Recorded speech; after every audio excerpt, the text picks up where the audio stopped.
There is a fifth dimension beyond that which is known to man. It is a dimension as vast as space and as timeless as infinity. It is the middle ground between light and shadow, between science and superstition.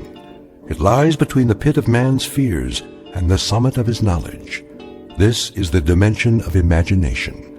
It is an area we call the Twilight Zone.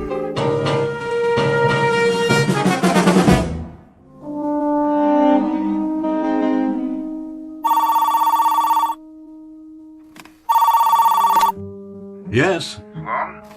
Yes, Mr. Hendricks? Sloan, I'm sorry to call you on a Sunday morning, Well, that's all right, sir. but this won't wait. What won't? The Monmouth account. They're flying in ahead of schedule. The meeting's moved up to Tuesday. I've got them penciled in for 2 o'clock Wednesday. I know, but apparently they have other business in Manhattan. The word on the street is that they're talking to another agency, so we'd better get our ducks in a row, fast. I see. How's the presentation? Well, I was going to work it up in the morning, run it by you, order the storyboard. There's no time now. We're in a crunch. We need a run-through right away. But if I redo the pitch, the old boards won't work. I'll put the art department on call. They can work all night Monday if need be. Just make sure you have a script by Monday afternoon, no later. If that's what it takes, Mr. Hendricks. I knew you'd come through. But I was hoping that, that is, I'd planned to spend the rest of the weekend catching up on some other things. What other things? Well, there's the Bartleby account. The Bartleby account can wait. We need a different angle for the fall TV spots. I was going to clear the decks today, think it through in, a new light. We have to go on the back burner for now. Our main focus for the next 72 hours is Monmouth. Sorry to dump this on you at such short notice, though. I understand, sir.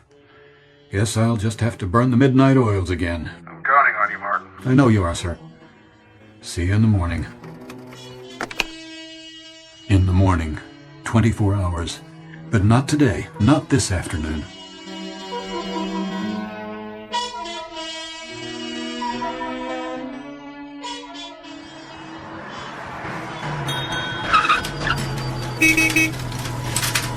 Hey, take it easy. What's your problem, mister? How about some service? How about some peace and quiet? I'm sorry. Will you fill it up, please? Sure. I drove out from the city. No kidding. Guess I'm not used to this. Country road, no traffic, open space. All this peace and quiet. Yep. The things I've missed for such a long, long time.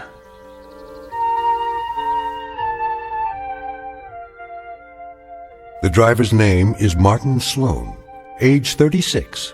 Occupation, Vice President ad agency in charge of media. This is not just a Sunday drive for Martin Sloan. Perhaps he doesn't know it yet, but it's an exodus from the pressures of a life that has taken its toll and no longer works for him. Somewhere up the road, he's looking for some much-needed sanity. But somewhere up that same road, he's about to find more than he bargained for. He may not have noticed, but he's just taken an unscheduled side trip into the Twilight Zone.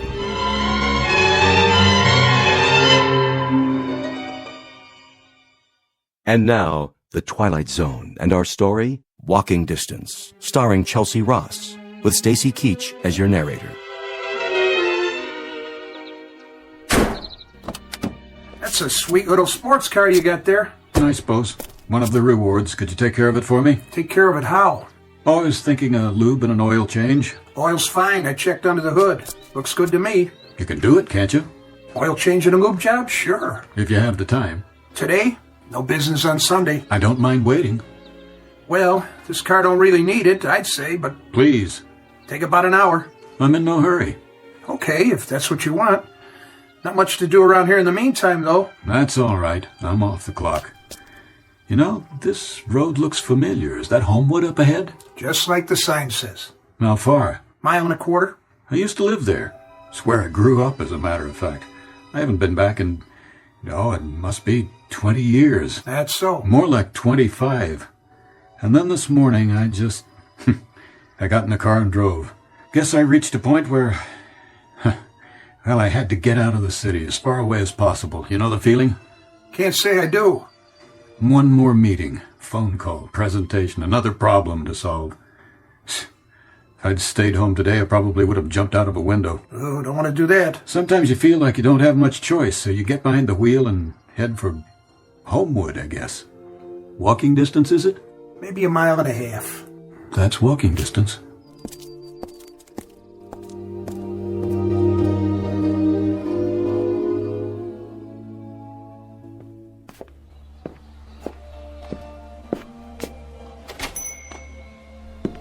Excuse me. Yeah, Wilson's Ice Cream Parlor? same as always. Is the soda fountain open? Of course. I thought you might be closed today. 7 days a week. Hard to believe. We never close. It's amazing. It's our policy. Always has been. I mean the place, the whole thing. Even the stools look the same. So, what'll it be? Huh. I wonder. Yeah? You still make those great chocolate sodas? 3 scoops. I used to spend half my life in this drugstore. Really? I grew up here. The one thing I remember always ordering, that was a chocolate ice cream soda with 3 scoops. And it was 10 cents, too. No kidding. You know, you look familiar to me. As if I've seen you before. I got that kind of a face. It's been a long time. 20 years at least. That's when I left here. I wish I had $1 for every hour I sat at this counter. From grammar school right through 3rd year high school. Long time. And the town outside, even it looks the same. Really amazing, you know? After so many years, exactly the same. That'll be a dime. Oh, sure. A dime? 3 scoops? That's the way we make them. Hey, you're gonna lose your shirt at this rate. Nobody sells sodas for a dime anymore. They don't? Where'd you say you're from? New York. Oh, you make a great soda. Taste okay? Wonderful. Guaranteed or your money back. Funny how many memories you connect with a place. I always thought if I ever came back here, it'd probably be all changed. But it's just as if I'd left yesterday. You want anything else? No, thanks. Look at the street. Just as if I'd been away overnight. I'd almost expect Mr. Wilson to be sitting in the stock room and sleeping just like he always did before he died. That's one of the images I have. Old man Wilson sleeping in his big comfortable chair in the other room behind that door. Thanks very much. That's $1. That and this. It's worth it. And more. So long, mister. Come back anytime.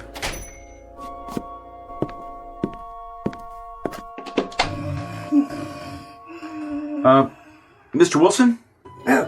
Yeah. Oh, hello, Charlie. Just rested my eyes for a minute. Sorry to disturb you, but we're going to need some more chocolate syrup, Mr. Wilson. Oh, well, good. I'll order some this afternoon. Okay, Mr. Wilson. I'll get back to work now.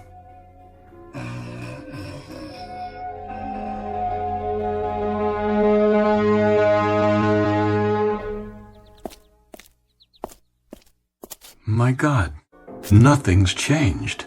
The streets, the houses. The Van Burens lived in that one. Mulrooney's over there, and Dr. Bradbury. Hi there. Hi. You're playing marbles. I didn't know kids played that anymore. Everybody does. You pretty good at it? Not bad. I used to shoot marbles too. We gave them special names. Uh-huh. Yeah, Aggies and the steel kind, the ball bearings we got off streetcars, we called them Steelies. I know. The ones you could see through, they were Clearys. You still call them names like that? Uh-huh. And see that telephone pole? Over there we used to play hide and seek. Right on this street. This street? You were on this street before? I never saw you. I used to live in that corner house down there. Did not. Yeah, the big white one. The 2-story Victorian. The Sloan House? That's right. Oh, you still call it that? Still call it what? The Sloan House. My name's Sloan. I'm Martin Sloan. What's your name, son? You're not Marty Sloan. I know Marty Sloan, and you're not him. Huh, I'm not, huh? You want to check my driver's license? See? Right here in my wallet in black and white. Hey, where'd you go, son? I didn't mean to scare you off.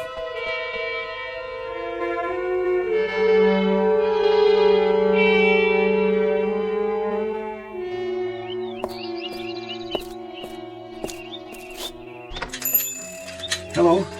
Hi, what can I do for you? Bicycle shop. I'm surprised you're open. Yep, Sunday's a good day. Kids come in, want me to fix a flat, always something. You know how it is. I do. I came in here once a week at least when I was a boy. Had quite a few flats fixed myself. You did, huh? What kind of bike? A Schwinn. My dad bought it for me on my 9th birthday. I thought it was the greatest thing going, better than a car. I fixed the dents, repainted it. I'll bet you did. Not the brakes, though. When those went, I always took it here. For reflectors, too, and new, what do they call them? Handlebar grips, the big rubber ones. You have any Schwinns? Over there. Old ones, new ones. You've got quite a selection. Some are collector's items. Looking to take one home? No, I don't have a son. For yourself, then. Some folks buy them for nostalgia nowadays. What are you doing to that one? Fixing the spokes. Gotta have them all in place to balance the wheel.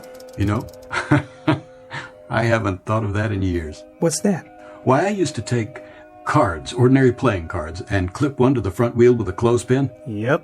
And it made the greatest sound. Clickety-click. You got a deck of cards by any chance? Wait. Here's a business card. I'll hold it while you spin. That the sound? That's it. This is your card, huh? Sloan, I know that name. There's a Sloan family lives one street over. The old white Victorian? Yeah. Any relation? What are their names? Not sure. I think they have a boy that comes in here, though. They're probably listed. Or just walk on over. It's not far. I know. House on the corner.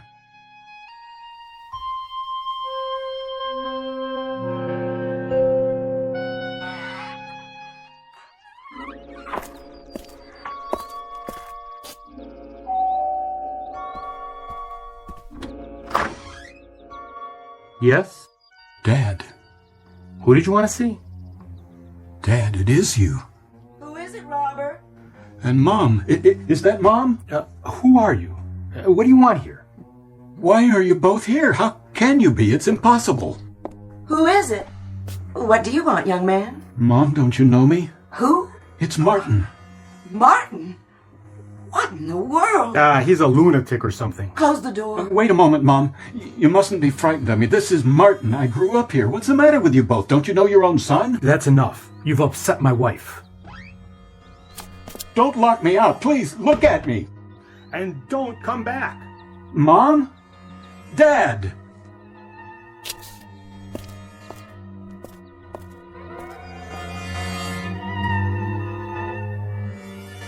Robert? Keep the door locked from now on. And put this out of your mind now. Like it never happened. But who was he? Just some crazy person. Someone who lost his way and doesn't belong here. Who doesn't belong here at all.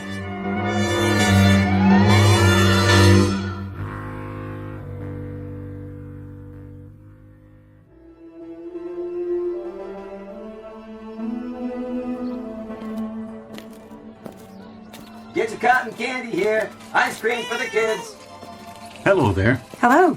Going down to the pavilion? Why, yes. So am I. Beg your pardon? I say I'm going the same way. Have we met? I don't believe so. Forgive me for bothering you. Oh, you're not. I just thought you might be a friend of my husband's. A visitor, that's all. But it feels like home already. This town is like that. Everyone's so friendly and relaxed. There's no crime or... What a beautiful baby you have there. Thank you.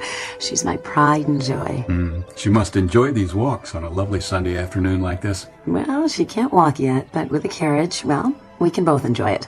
Wonderful spot, isn't it? The park? Oh, it certainly is. This is our favorite place in Homewood, my husband and I. And the music from the merry-go-round. That's always a big part of summer, isn't it? The calliope. Oh, and the cotton candy. And the ice cream. And, of course, the band concert. We just love those. I remember. Down there on the pavilion. They play such wonderful music. Sometimes they make dinner first and we bring it here in a basket. It's like, I don't know, like a picnic when you were a kid. There isn't anything else quite as good ever. Nothing quite as good as summer and being a kid and knowing you're alive. You won't get any arguments out of me. You say you're not from around here? Not exactly. But you sound like you know the park so well. What I mean is I used to be. I lived just a couple of blocks away. Really? You don't know how much I envy you. It must have been so lovely then. Oh, it was. Just as lovely as it is now. Exactly. I remember the calliope and the merry-go-round, those great hand-carved horses. No, they still have them. And the bandstand. I used to sneak away at night from my parents' house and come here and lie on the grass staring up at the stars, listening to the music. You know something else? What? I played ball in that field right down there. Did you really? And the merry-go-round. Oh my goodness. I grew up with that merry-go-round. Look. What? See the post? Which one? Oh, that one. That one there. I carved my name on it one summer. Boys are always doing things like that. I was 11 years old, and I carved my name right on that post. Just like that boy's doing right now. That boy? See him? You, there! I wasn't doing nothing. I know. I just wanted to see what you were carving. It's not my knife. Sure it is. That's your pocket knife. Go on, pick it up. And this is your name on the post. Let's have a look. Martin Sloan. But that can't be. You're... Yes, sir, but I didn't mean nothing, honest. Lots of kids carve their names here. No kidding. I'm not the first one. You're Martin Sloan. Sure, that's who you are. You have to be. That's the way I looked with that cap on my head. I gotta go. Martin? No, Martin. Martin, don't be frightened. Martin. Why were you running like that? I didn't want to hurt him. I just wanted to talk to him, ask him some questions. Who? I was going to tell him what will happen to him. Tell him? The boy. What boy? You didn't see him? Tell him what? I don't know. I really don't know. If it's a dream, I suppose I'll wake up, but I don't want it to be a dream. I think you'd better sit down somewhere for a few minutes, rest. But I don't want to rest. I don't want any more time to pass. Not now. You don't understand, do you? Of course not. How could you? You may have had too much sun. You should find a nice place in the shade. Please, let me tell you what's happened to me. The whole incredible, unbelievable story of what's happened to me today, just as I was going to tell the boy before it's too late, before you... If you'll just hear me out. I didn't see any boy. The one who ran off, the one who looks like me. You'd really better rest now. You don't look well. Martin? Martin, please. Where are you?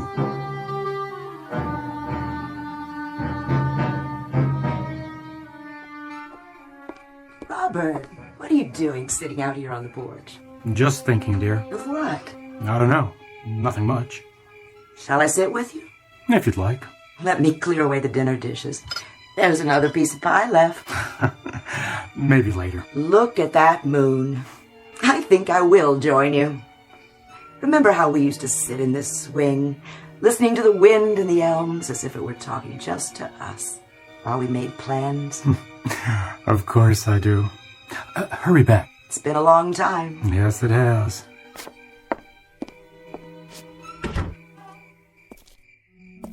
Who's there?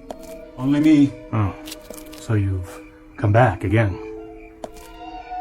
I had to. This is my house. Not really. Look what I found by the gate, my old baseball glove. You bought it for me on my 11th birthday. How could you possibly know that? What happened to the baseball Lou Gehrig autographed? Where's that? And the bicycle, the Schwinn. You thought about buying it for a long time, years, and you finally did when I turned 9. The best bike in the world, Dad. Hope I told you that. The best. Who are you? Don't you know? What do you want here? I just want to rest. Stop running for a while. This is where I should be. I know that now. Don't you understand, Pop? It's taken me a long time to figure that out. I belong here. Look, son, you're probably sick. You got delusions or something. And I don't want to hurt you. I don't want you to get yourself into any trouble either. But you better get out of here now while you still can, or there will be trouble. You can count on that. Who are you talking to, Rob? Oh! Mom, won't you look at me? Look into my face. You can tell, can't you? Don't come any closer. Mom, just look at me, please. Who am I? Tell me who I am. You're a stranger. I've never seen you before. Robert, tell him to go away. Now look here. You've got a son named Martin, haven't you? I don't see what business it is of yours. He's a pretty good boy. At least he tries to be most of the time. He's a wonderful boy. But he's not good enough to please himself. He's given to daydreams and not paying attention in class, and sometimes he won't listen, even to you. Most of all to you. Odd, isn't it? He has to find things out for himself the hard way. That must hurt you. That's enough. He goes to Emerson Public School. How did you know that? The month of August he spends at his aunt's farm near Buffalo, and a couple of summers you've gone up to Saratoga Lake and rented a cottage there. And once I had a sister. She died when she was a year old. Rob, where is Marty now? In bed, sleeping. You put him straight to bed, didn't you? I'm Marty. I'm your son. Please! Take your hands off her. You've got to believe me. I'm your son. Martin, look, my wallet. See? All my cards are in here. All my identification. Read them. Go ahead, read them. No! Please, they'll show you. I didn't mean to. It's all right. I deserve that. I'll leave the glove where I found it. Good night, then. I'm sorry. I didn't mean to do that. Let him go.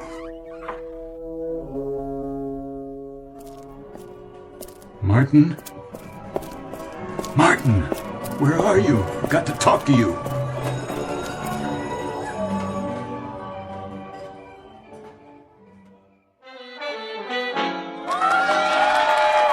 The band sounds good tonight. You always do. For the full moon. Get your peanuts over here. I remember this night. Swear I do. How about a cold soda pop there, mister? Huh? No, thank you. Peanuts, popcorn.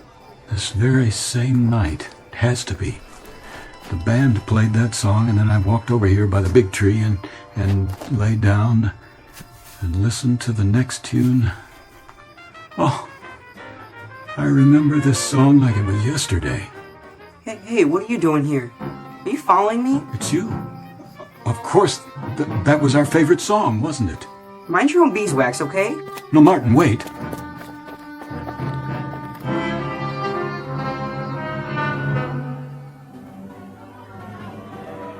Last ride of the night on the carousel, right here. Let me through. Nope, son, not without a ticket, you don't. I got to. He's chasing me. Whoa there, wait your turn. You can't cut in the line. Did you see a boy, 11 years old? Is that your boy? You best teach him some manners. I've got to stop him. Where's your ticket? Hey, you can't just jump on. It's already started.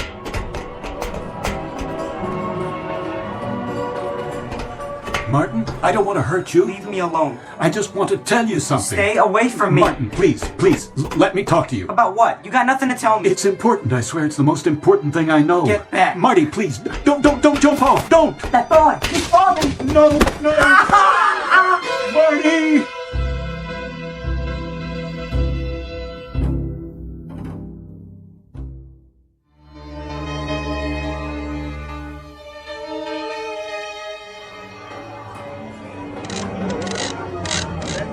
Stand back. The boy's hurt. His leg, he's bleeding. No, it's my leg too. We'll get him out. Lift him up. Be careful. His leg is broken. Somebody get him to a doctor. Easy. Take it easy with him. His cap. Don't forget his favorite cap. We got him. Oh. Only wanted to tell you that this is a wonderful time for you, special time. Don't let any of it go by without enjoying it. There won't be any more merry-go-rounds after tonight. No more cotton candy. No more band concerts. I only wanted to tell you that this is the wonderful time. Now, here. That's all, Marty. God help me, that's all I wanted to tell you. That's it, folks. Park's closed. Everybody out. I'm going. Who's there? I can't see you with the lights off. I thought you want to know that my boy will be all right. He may limp some, the doctor says, but he'll be all right. I thank God for that. Here. You dropped your wallet by the house. Did you look inside? I did. And? Told me quite a few things about you. Nothing too bad, I hope. Driver's license, cards, the money in it. Seems that you are Martin Sloan. You're 36 years old and you have an apartment in New York. That's right. It says your driver's license expires some 25 years from now. The dates on the bills? Those dates haven't come yet either. So you know now, don't you? Yes, I know. I know who you are, and I know you've come from a long ways from here. A long ways, and a long time. I don't know why or how. Can you tell me? I'm afraid not. And you know other things, don't you, Martin? What do you mean? Things that'll happen. Things that haven't happened yet. Yes, I do. I wish I didn't, but I do. You also know when your mother and I... when we'll... Yes. Yes, I know that too. Do me a favor. Don't tell me. I couldn't. Grant me that grace. Martin, there's a saying. Every man is put on earth condemned to die. Time and method of execution unknown. That's a part of the mystery we live with. It must always be a mystery. Martin? Yes, Dad? You have to leave here. There's no place for you. No room. Do you understand? I see that now, but I don't understand. Why? I guess because we only get one chance. Yes. Maybe there's only one summer to a customer. The little boy, the one I know and love, the one who does belong here. This is his summer, Martin, just as it was yours once. Don't make him share it. I guess I'll be going. I don't want to, but there's no choice for me. No choice at all. I see that now, too. Martin, is it so bad where you come from? I thought it was. I've been living at a dead run, Dad. I was so tired, and then one day I knew somehow, someway I had to come back. I had to get on a merry-go-round and listen to a band concert and eat cotton candy. I had to stop and breathe and close my eyes and smell and listen. Otherwise, I might just as well not be alive. But you are. Remember that. And when you go back to where you came from, maybe you'll find that there are merry-go-rounds and band concerts where you are. You've been looking behind you, Martin. Try looking ahead. I'll try. Promise? I promise. Goodbye, Dad. Goodbye, son.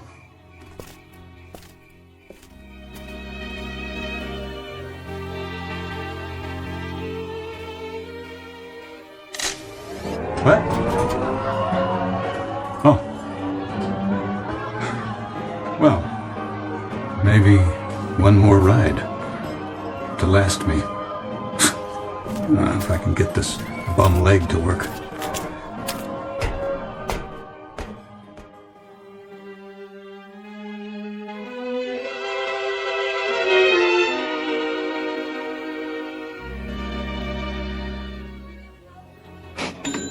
How much is this? $17.98. Shall I ring it up for you, ma'am? If you would. And these other things.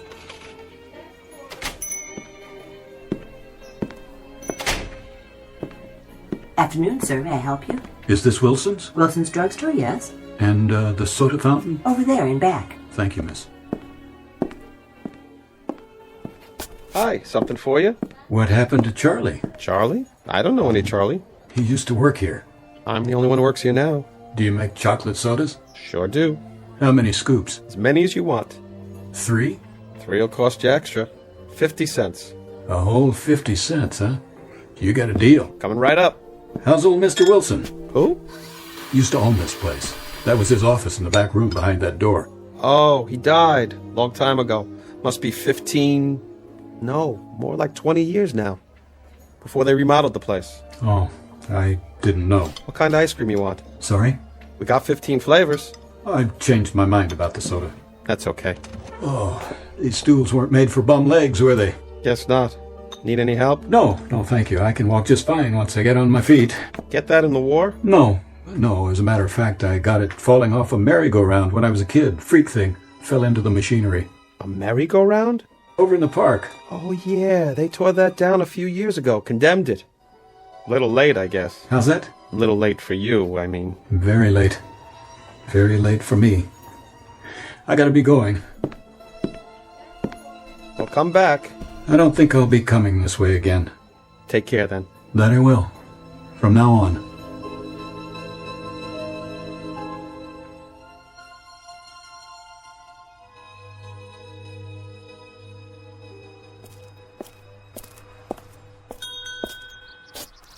Oh, hi, mister. Wondered what happened to you. Nothing much. I just, took a walk. Thought maybe you weren't coming back. Was I gone that long? Oh, not really. Just seems that way. Things are pretty slow out here. Did you finish with the red sports car? All lubed and ready to go. Thanks. I had some extra time, so I washed it for you. Thought you might like that. Yeah, that was kind of you. No charge for the wash, though. Of course there is. Will this cover it? Keep the change. Hey, thanks. You sure? I'm sure. Going on to Homewood?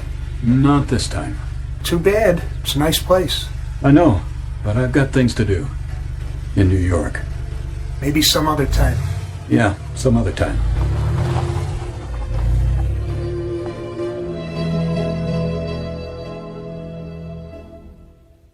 Martin Sloan, age 36, vice president in charge of media, successful in most things, but not in the one effort that all men try at some time in their lives, to go home again.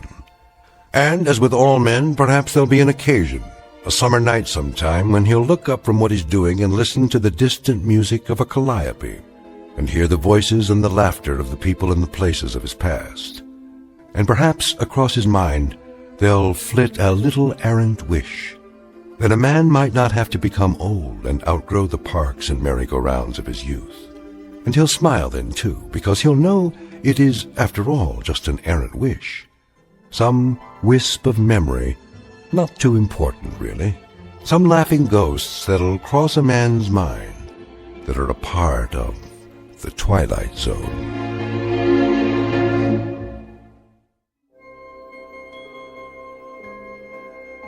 Hi, this is Carl Amari, producer of the Twilight Zone radio dramas. I'd like to take a moment to tell you about our official website at twilightzoneradio.com, where you'll get the latest news and information on these Twilight Zone radio dramas. Plus, at twilightzoneradio.com, you can digitally download 3 free episodes or any of our episodes for only $1.95 each. In this age of ever-changing technology, we've decided to make these episodes instantly available to you by making the Twilight Zone radio dramas a digital download-only series. This means that this series will no longer be offered on CD. The CD collections at our website are now being offered while supplies last at buy one, get one free. So be sure to get your favorites before they're sold out. Be sure to visit us often, and I'll see you in the zone.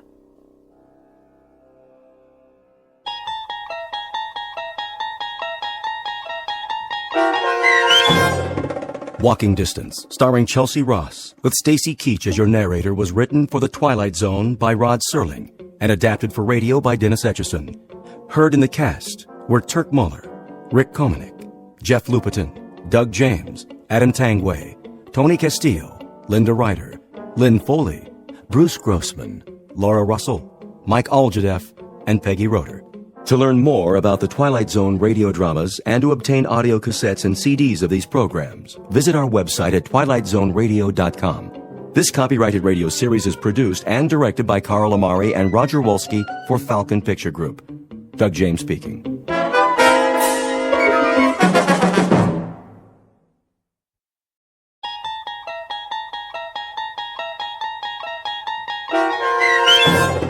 The Howling Man, starring Fred Willard, with Stacy Keach as your narrator, was adapted for radio by Dennis Etchison and written for The Twilight Zone by Charles Beaumont. Heard in the cast were Christian Stolte, David Darlow, Doug James, and Anna Sverutza. To learn more about the Twilight Zone radio dramas and to obtain audio cassettes and CDs of these programs, visit our website at twilightzoneradio.com. The producers of The Twilight Zone wish to thank CBS Enterprises, Carol Serling, Dennis Etchison, Dick Brescia Associates, Claire Simon Casting, Terry Jennings, XM Satellite Radio, Sirius Satellite Radio, our sponsors, and our radio affiliates for helping make this series possible. This copyrighted radio series is produced and directed by Carl Amari and Roger Wolski for Falcon Picture Group. Doug James speaking.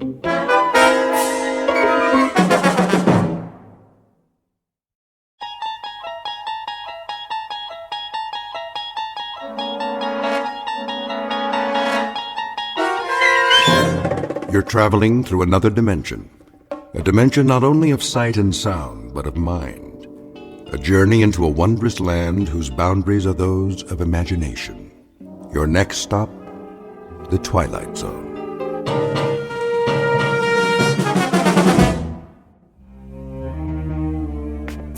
Thank you, Mrs. Dunphy. I'll be back shortly. You're going out? I'm afraid so. But you've only just returned. Unfortunately, that is the nature of my work. Another business trip. The most important of all. But first, there are arrangements to be made. I've prepared your afternoon meal. I'm sure it will keep. Can you not make these arrangements by telephone? No. Some things can't be left to chance. In the meanwhile, follow my instructions precisely, to the letter. Mrs. Dunphy, do I make myself clear? I believe so. You believe so? Then let me make it absolutely clear. Sit down for a moment. But if you're on your way... It's necessary that you understand. And the only way to be sure is to tell you how it began. Please. If you wish, sir. I must warn you, it's an incredible story. I, of all people, know that. So incredible that you won't believe me at first.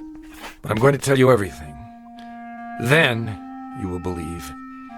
Because you must. You must believe. Do you know Central Europe? Europe? Only as a child, sir.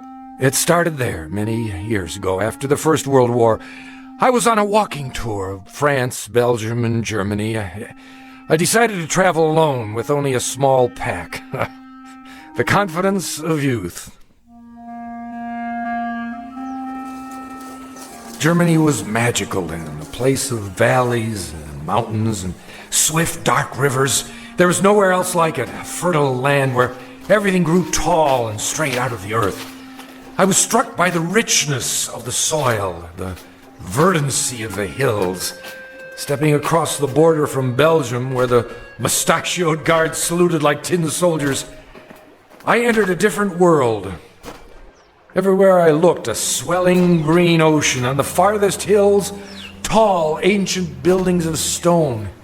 Estates, monasteries, castles, or what have you. Some of them in ruins. I stood a moment at the border and watched the hawks circling above, wondering how such a miracle could be.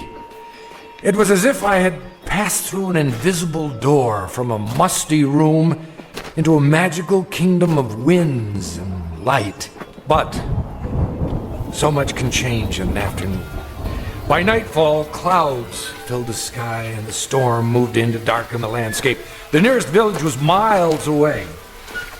I was unprepared, dressed for a stroll up the Champs-Élysées, perhaps. In minutes I was drenched and chilled to the bone.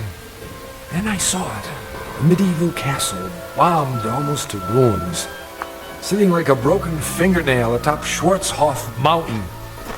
I came to a wall of gray stone. There was an iron gate. Please! Please! Someone! Please let me in!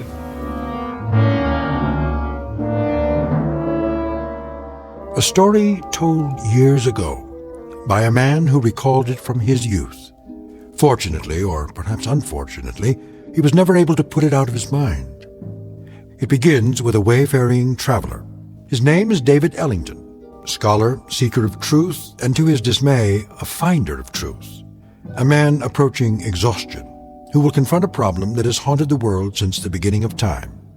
A man who knocks on a gate, seeking sanctuary, and instead finds that he has just crossed an unmarked border into the far edges of the Twilight Zone.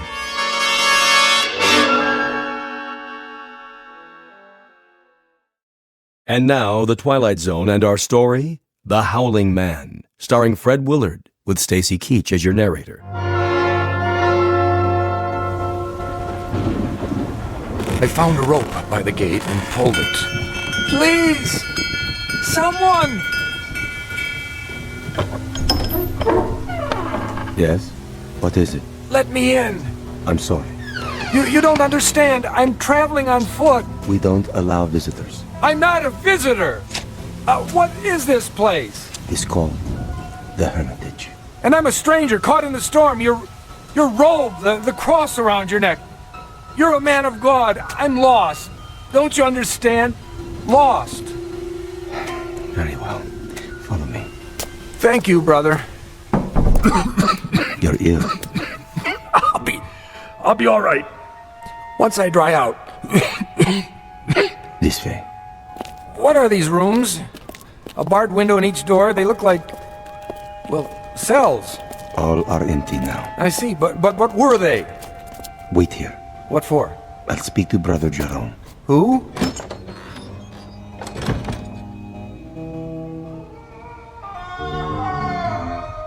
What in the... Brother Jerome will see you now. Oh, what was that? The wind. Are you sure? Come.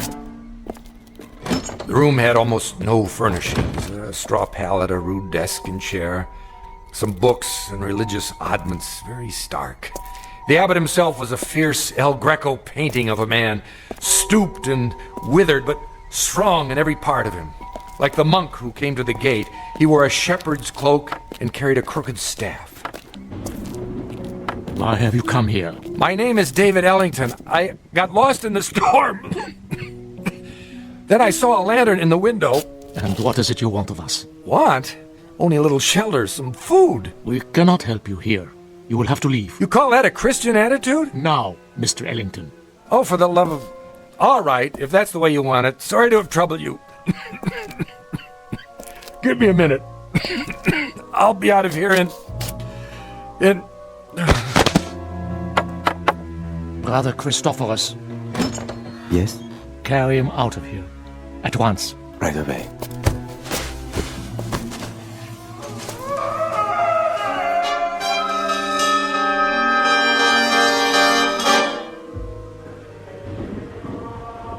I don't know how long I remained unconscious. When I came to, I was in a primitive cubicle, one of the cells. Walls and ceiling of gray stone, a single small window in the shape of an arch, the floor hard-packed dirt. The monk sat nearby in a chair. I lay under a blanket. Beneath me was a bed of straw. Water! He lives.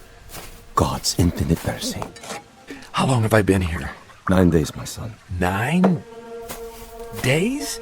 You were very ill. The fever was on you. Brother Jerome said you would die, and he sent me to watch over you. I have never seen a man die. He holds that it is an important teaching, but now, I suppose, it was not your time. Sorry to disappoint you. No, my boy, don't try to rise. You must rest. What in the name of heaven is that? In the name of heaven? Nothing. I mean the scream. Scream? That. What? Are you deaf? That cry, I heard it before. You said it was the wind. Ah, the wind cleanses the land after a storm. But it isn't the wind, is it? I don't understand your meaning. It's a man. Careful. You must regain your strength. There! Don't tell me you didn't hear it! Perhaps you would like some soup. It's cold, but nourishing. What I would like, brother, is to leave this place. I'm afraid that's impossible. What do you mean? Only that you are not well enough to travel. And of course, you won't be well enough to travel, as long as you think you hear such sounds. Now, the soup. I don't want it. Open, please. There. That's better.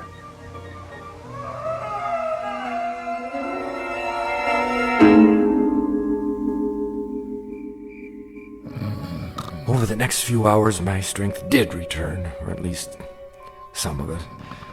I waited until the monk had fallen asleep. Then at last I made my move. The door was held shut by a simple iron bolt. I had only to slide it a few inches without waking him. I was almost free, but I could not remember which way we had come. When I turned into another corridor, I realized I was lost. It was a maze of dark passages and doors. Here, a part of the ruined ceiling was broken away, and I saw that the moon had risen. In the naked light of the moon, I saw one door different somehow from the others. At first, I was not sure why. Then I realized that in place of a bolt, it was held shut by a piece of wood, a mere stick, crooked and curved, like the peculiar staffs carried by the monk and the abbot, only in miniature, no greater in length than my forearm. On this door, and this door alone, a small wooden staff replaced the iron bolt. How odd! I looked through the opening in the door. Inside, a filthy, shadowed hovel, no table or chair, no straw for a bed. It appeared to be empty. What? there was a man huddled in the corner, holding his knees and rocking head back like an animal. In the soiled moonlight, I saw his dirty beard, his rotted clothes. Who are you? Help me. Stay back. No, please. In the name of humanity, help me. But who? You're not one of them. No, my name is Ellington. I'm an American. Shh. What are you afraid of? Them? Listen. Do you hear them coming? No, but why? They will look for you. We only have a moment. You speak as if I'm a prisoner. Aren't you? I'm not sure. Come closer, and I'll explain. Explain what? Don't you know what they are? These men of God. They are mad, Mr. Ellington. All of them, raving mad. Why do you say so? I was in the village, in Schwarzhof, doing nothing out of the ordinary, walking the street with my woman. We were holding hands, that is all. Do you see anything wrong with that? Well, of course not. But what? We paused to rest by a tree in the shade. And then we kissed. Yes, I admit it. Is it wrong to kiss? Tell me. Why, no. I don't think so. You don't think so. I don't think so. But Jerome, that lecherous old fool. The gaunt man. The one in charge. So, you have seen him. As I kissed her, a shadow fell over us. We looked up and saw him standing there. I opened my mouth to speak, but before I could utter a word, he raised the wooden staff he carries, so heavy. You've seen it. Yes. And he hit me again and again. He smote me like an angry god, or a man who thinks he's God. I woke up here. No. I swear. They flogged me with knotted ropes. I asked for food, they would not give it to me. I begged for water, they gave me none. Then they threw me in this filthy room and locked the door. Well, why? For revenge. Jerome wanted my woman. Are you sure? Yes. That disgusting old man, that fanatic. He wanted her. And when she refused his advances, he took his fury out on me. Your story, I find it difficult to believe. Of course you do. That's the strength of the man. He makes his madness seem a harmless thing, the beliefs of a religious zealot. But this is not a religious order, Mr. Ellington. These brothers of truth. Is that what they're called? That's what they call themselves. The real truth is they're outcasts, misfits, cut off from the world because the world will not have them. Have you heard of their sect before, of this hermitage? No, I haven't. Mr. Ellington, you must believe me. I don't say they're all evil, only mad. And here, within these walls, they answer to no law but their own. Wait for me. Where are you going? I'll speak to Jerome. No, you mustn't. If I remind him that false imprisonment is a crime... I tell you, he's the greatest maniac of them all. Quick! He's coming. Hide yourself. Mr. Ellington. No.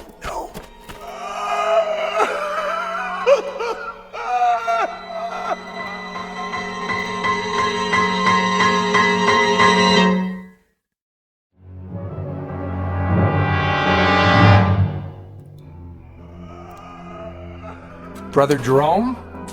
I did not know you were well enough to walk. I still feel weak. Brother Jerome... Come with me, please. Look here, This way.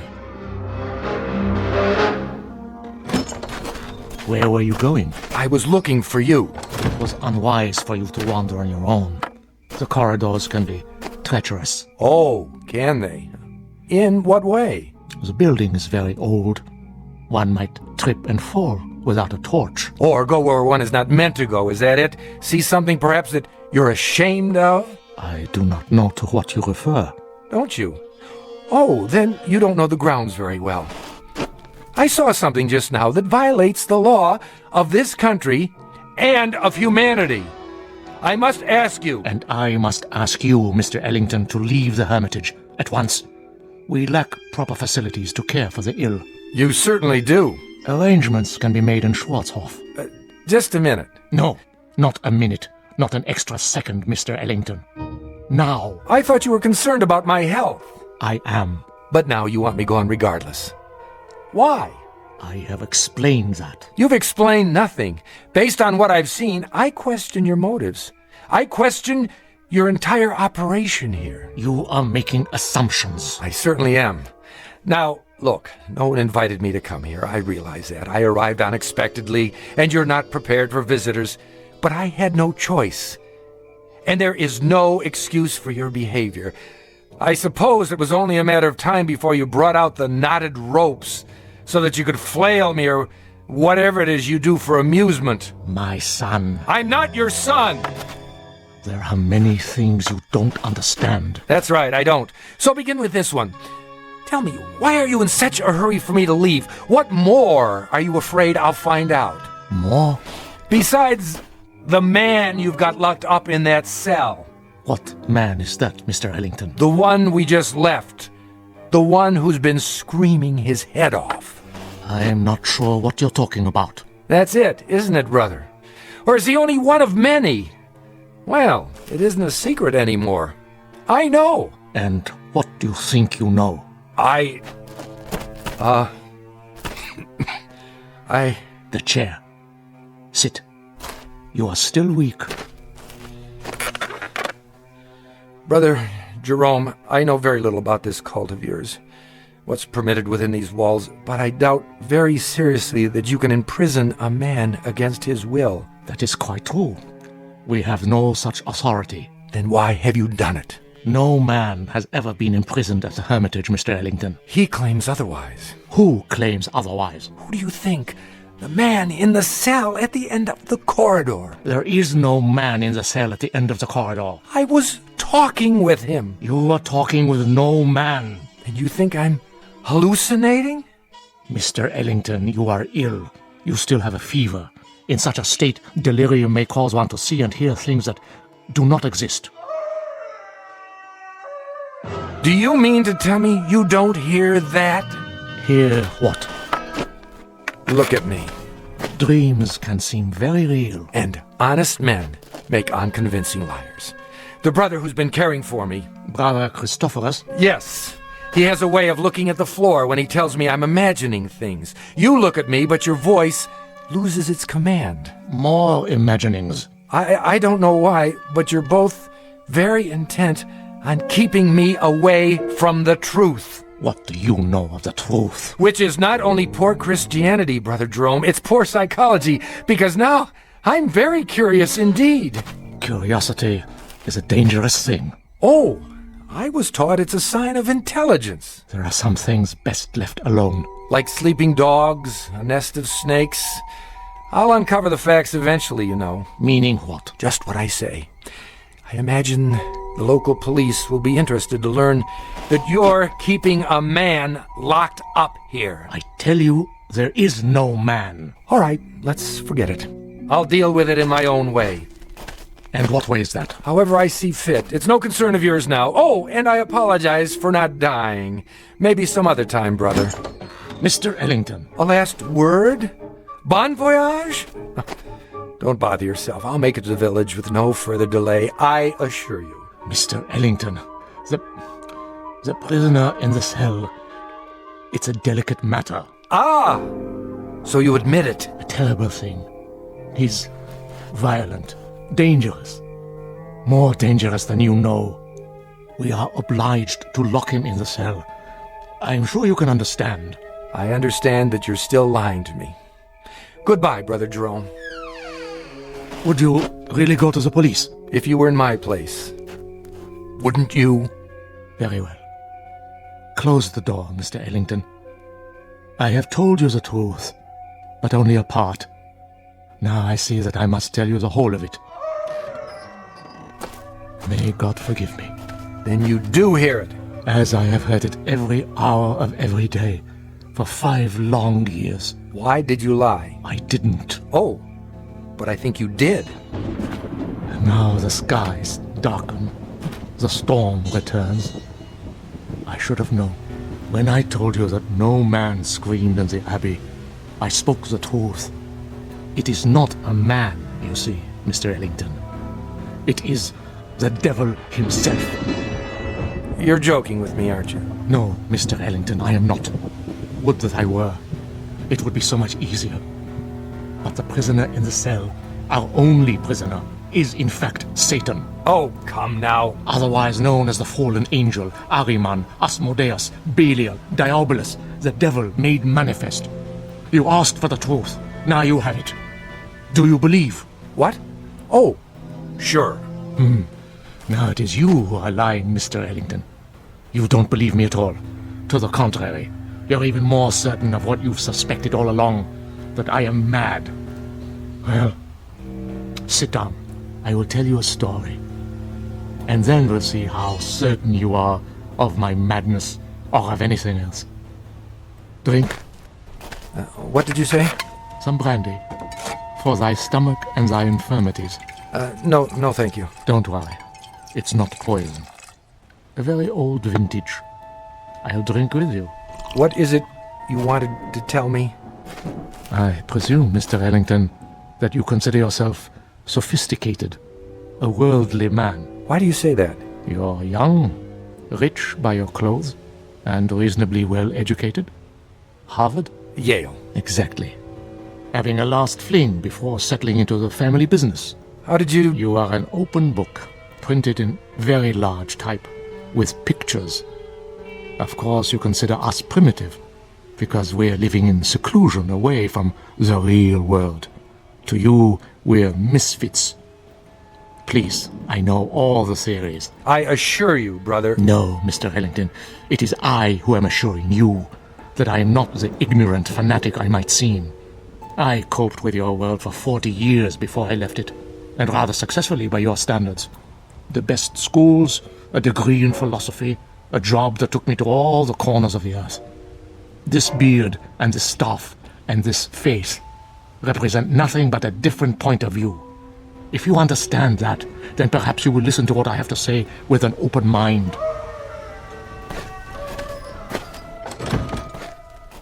Go on. 5 years ago, there were no screams at the Hermitage. This was simply the bombed-out ruins of a castle belonging to the family Wolfram. How did you come by it? Baron Wolfram turned it over to the Brothers of Truth as a gesture of charity. Our task was to tend the great vineyards and save what souls we could by constant prayer. But this isn't a formal religious order, is it, brother? We believe that we are recognized by God. Truth is our only dogma. We are committed to it as man's greatest weapon against the devil, who is the father of all lies. Please, continue. You were tending the vineyards. At that time, not very long after the Great War, the world was in chaos. Everywhere there was unhappiness, except in the village below. Really? For some reason, the people of Schwarzhof refused to yield to despair. They lost none of their faith. They continued, as they had for years, to be honest and God-fearing, and happy. The village was a plum to Satan, one he could not resist. So he came here, drawn to it as a moth is to light, and embarked upon a program of corruption. But you stopped him. Yes. You see, Mr. Ellington, he made the same mistake you are making now. He underestimated me. He thought he would have no difficulty tempting an old fool. I had him in the cell before he knew what happened. But if he's the devil, how do you keep him from escaping? With the staff of truth. The one barrier he cannot pass. Mm-hmm. And when he first came, just how did you recognize him? I had seen him before, in every part of the world. Wherever there was sin, wherever there was strife and persecution, there he was also. Sometimes he appeared only as a spectator, a face in the crowd. But he was always there, in all times and places. So you understand now, I trust, why you must say nothing of the things you have seen and heard. Brother, not that I doubt you, but is it possible that you've made a mistake? No. Think, Mr. Ellington, of the peace in the world these 5 years. Think of this country now. Is there another like it? But you haven't put an end to suffering. There's still murders and robberies. Even now, while we talk, people are starving. The suffering man was meant to endure, my son. We cause much of our own grief and need no help from him. It is the unnatural catastrophes, the great wars, the overwhelming pestilences, the wholesale sinning that we have ended. The world is rebuilding. A great dawn will come. Enough. You've made your case. I believe you, brother. Do you?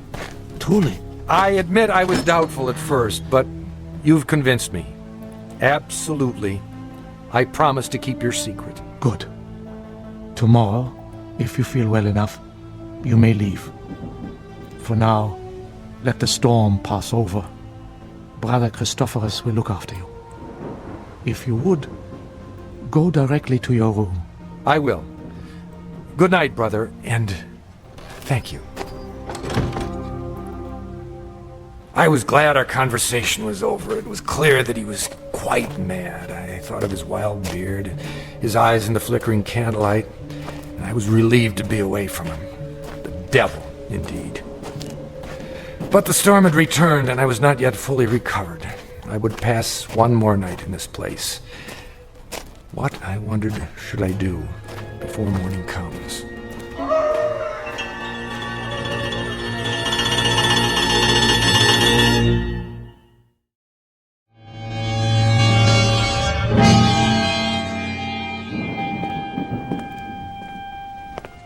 The corridor was dank and empty. I felt as though I were the last sane man in an insane world.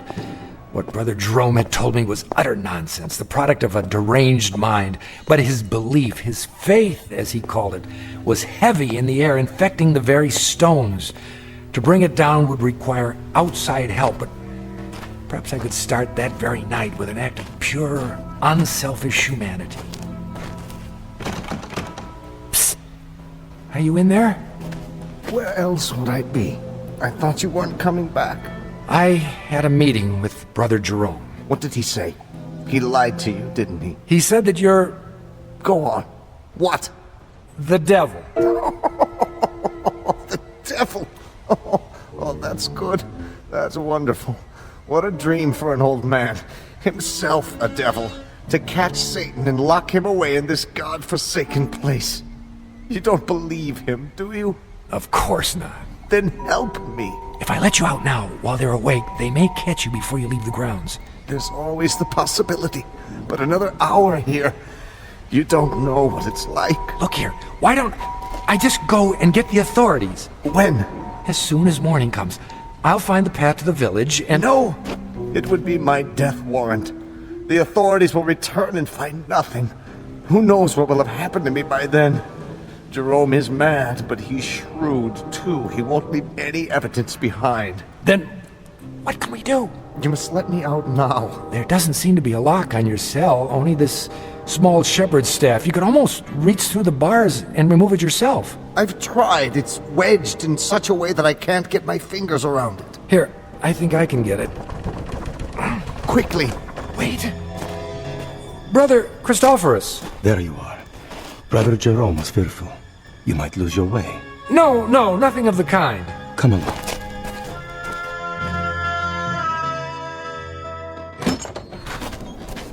I'll light a candle. There is bread and water on the table, and more soup to give you strength. Thank you. Rest now, Mr. Ellington. Remember, you're still a very sick man. I'm feeling much better. Nonetheless, Brother Jerome has asked me to watch over you. Really, that isn't necessary. It is my duty.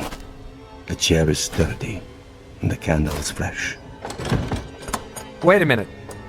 Why are you locking the door? To protect you. But you're locking us both in. Never fear. I have the key. It is not long till morning. But... Sleep, Mr. Ellington. You are a weary traveler. Soon you'll be back with your own kind. What a comfort, eh? You will forget all you have seen here. I watched the monk as he sat heavily in the chair. I was a prisoner, no doubt about it. How much longer, I wondered, for both prisoners? What if the morning came and Brother Jerome chose not to release me as he promised? I might remain here for... How long had the Howling Man been in prison? 5 years? Lord, I imagined my beard growing, my hair wild, until I too was starved, crying to be let out, no one would come. Who knew I was here? I'd drop off the face of the earth, forgotten, presumed dead. Brother Christophorus had the keys around his neck, but until he fell asleep, I was at his mercy. It was almost dawn when I dared to move. I had to be careful not to wake him. Yes, I finally had the key. I locked Brother Christophorus in the cell. There was no time to spare. I knew I must release the Howling Man before I left the hermitage. You come. Good. What do you want me to do? Lift off the wooden bolt. Are you sure this is all that holds you in? A small carved stick? Yes, lift it off, I tell you. But surely you could have forced the door and broken it. Please! There is no time for talk. In the name of mercy, if you fail now, they'll kill both of us. All right. Hurry. I'm trying. I just need to slide it out of the latch. Mr. Ellington, where have you gone? Hurry! Hurry! A moment! Stop him! Stop him! Now! Brother Jerome, come quickly! I am free. Stop! I command you! The other way! Now! Here is the gate. It's locked. I must get over the wall! I'll put my hands together. A hoist! Step up! Let not Satan escape us, O Lord. Let him not sow the seeds of evil throughout the world. I call upon you. Up, now! He stepped in my hands and climbed the gate. Now, reach down and give me your hand. Help me. Help you? Help you, mere mortal? Are you mad? And I saw not the foot of a man before me, but a cloven hoof. In a flash of lightning, with those horns grown suddenly from his forehead. Then he turned and vanished in the moonlight. I am sorry for you, my son. What was he? As long as you live, you will remember this night. He is gone. Who? Tell me. Even now, you're not sure. But you will be. And then you'll know, Mr. Ellington. You'll know who it was you loosed upon the world.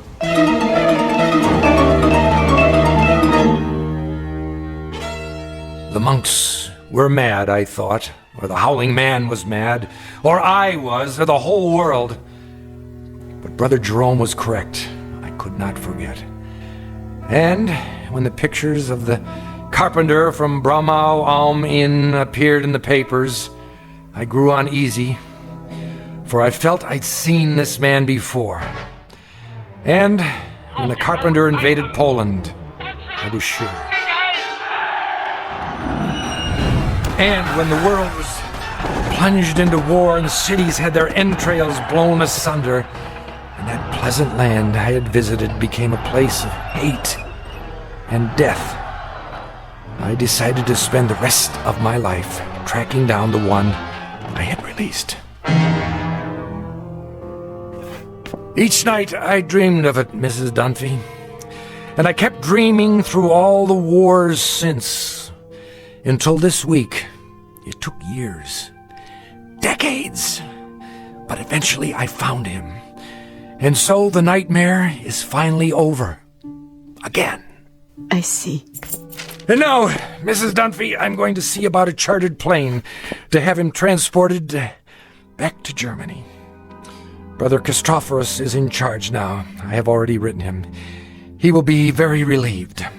And what you found, it is here? Have no fear. As long as the staff of truth is in place, he cannot leave the next room. The staff is very small, but very powerful.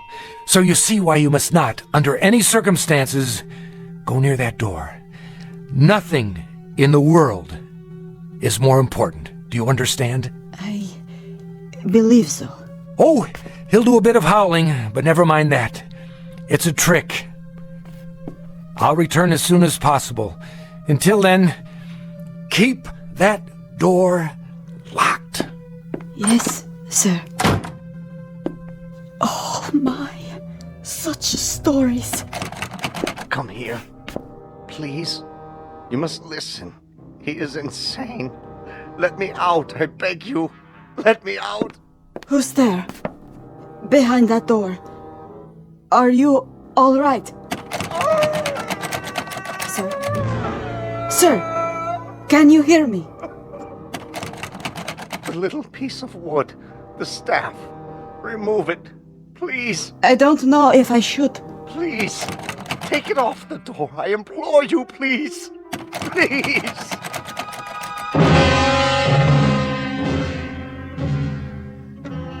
Ancient folk saying, you can catch the devil, but you can't hold him long. Ask Brother Jerome, or Brother Christophorus, or David Ellington. They know, and they'll go on knowing, to the end of their days in the Twilight Zone. More from the Twilight Zone after this. You are about to enter another dimension, a dimension not only of sight and sound, but of mind, a journey into a wondrous land of imagination. Next stop, the Twilight Zone.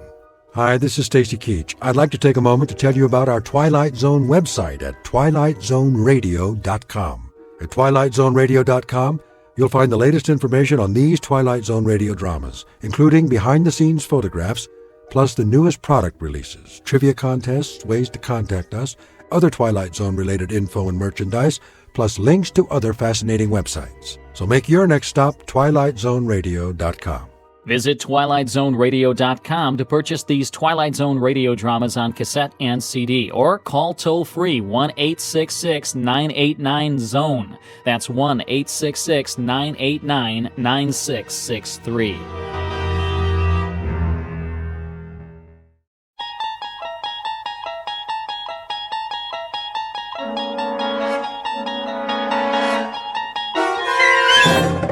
You're traveling through another dimension. A dimension not only of sight and sound, but of mind. A journey into a wondrous land whose boundaries are those of imagination. Your next stop, the Twilight Zone.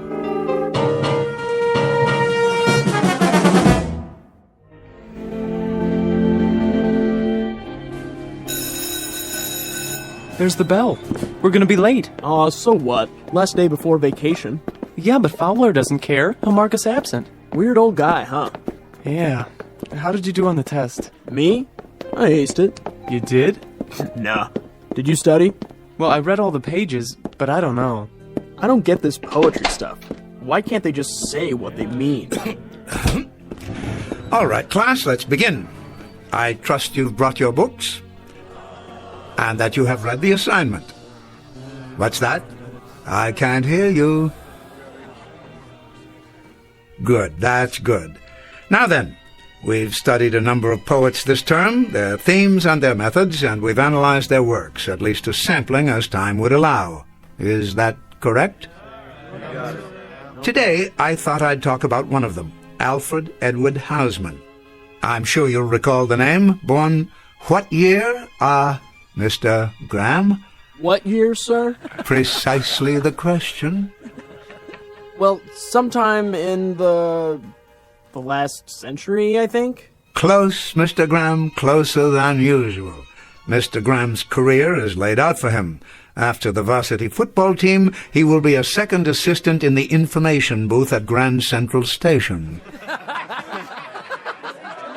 In the interest of time, let me refresh your memory. The date of A.E. Houseman's birth, Mr. Graham, and for the benefit of the rest of the class, was 1859, a long time ago. So long ago that it happened before our own Civil War, in fact. I could, of course, ask you to tell me about the war between the states, but I choose not to press my luck any further. In any event, the subject of this class is literature, not history. His death occurred in what year, Mr. Butler? Well, I would say around 1900, sir?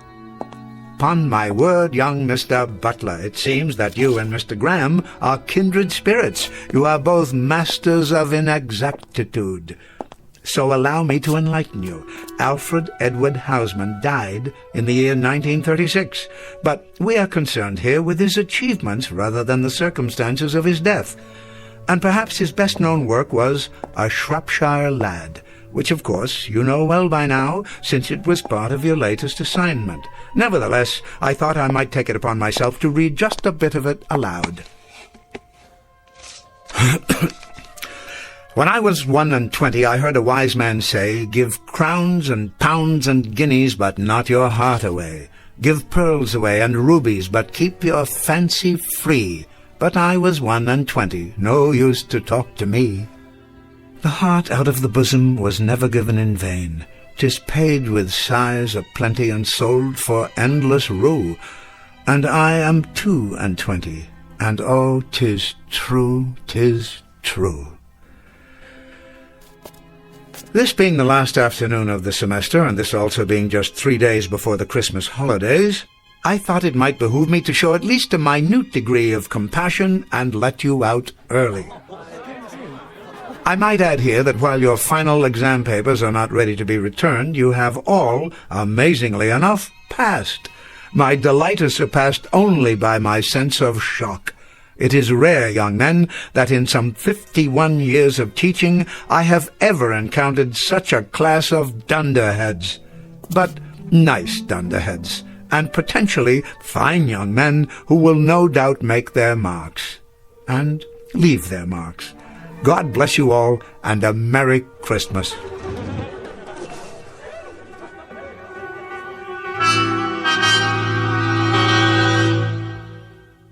What you've just witnessed is not the end of a semester. It happens to be the end of an era. Professor Ellis Fowler, a teacher of literature, a gentle, bookish guide to the young, is about to find a package under his Christmas tree, and not a pleasant one. He doesn't realize it yet, but after half a century of planting seeds of wisdom and then watching the fruits of his harvest, he will discover that he has come to the end of the field and is about to be discarded, and that the campus of the Rock Hill School for Boys lies on a direct path to another institution, commonly referred to as the Twilight Zone.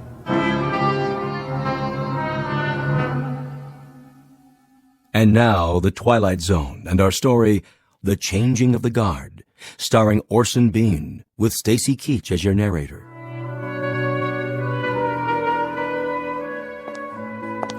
Merry Christmas, Professor. And the same to you. Thanks. Yes, of course. See you next year. Yes, indeed, yes. Is that you, Fowler? Oh, good afternoon, Headmaster. Good afternoon to you. I say, Fowler, could you step into my office for a moment? Yes, of course, it would be my pleasure. You received the midterm grades for my class, I take it? I did. Something else I can do for you? Some question, perhaps? Please, sit down. Be comfortable. Thank you, I will. You don't mind if I smoke, do you? By all means. I smoked a pipe for many years. I still love the fragrance of a good aromatic blend. Like spice on the air. Sometimes I think that's what I miss most, the aroma. It makes a room feel lived in. Quite right. At least for those who can tolerate tobacco these days. Of course, yes. Am I keeping you? What? No. There is going to be a broadcast of The Messiah at 5 o'clock. Is there? But I have plenty of time. It's a lovely piece, don't you think? It certainly is. Always very Yule-like. I agree. Well then, I suppose we should get to the matter at hand. Very well. This won't take long. Of course not. You're looking very well these days. Thank you, sir. I had a bit of a head cold, but it seems to have passed. Happens every winter. And you? What? Oh, the flu bug seems to have passed me by. Knock wood. Well, that's something to be thankful for, isn't it? You didn't respond to the letter. I didn't? The one that the trustees sent you last week. Letter? I'm terribly sorry, Headmaster. It suddenly occurs to me that I haven't opened my mail the last few weeks. No? You know how it is.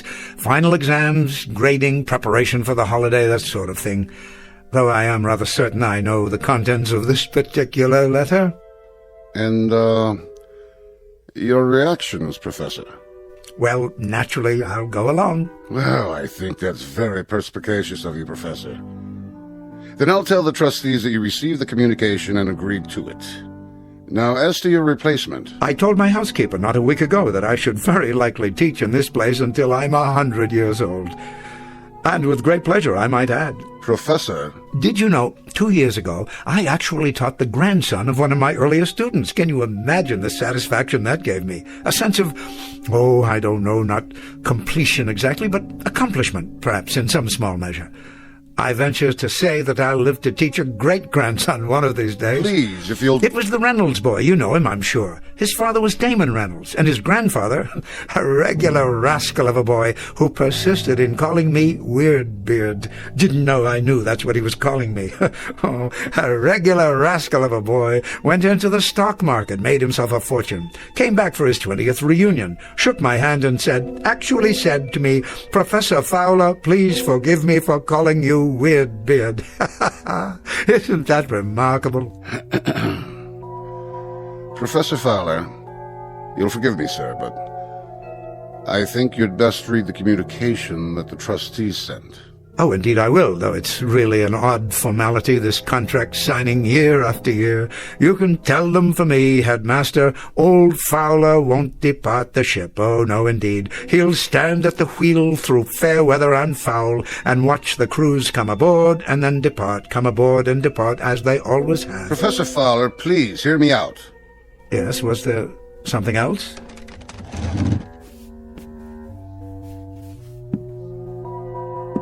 The communication that the trustees sent you was not a contract.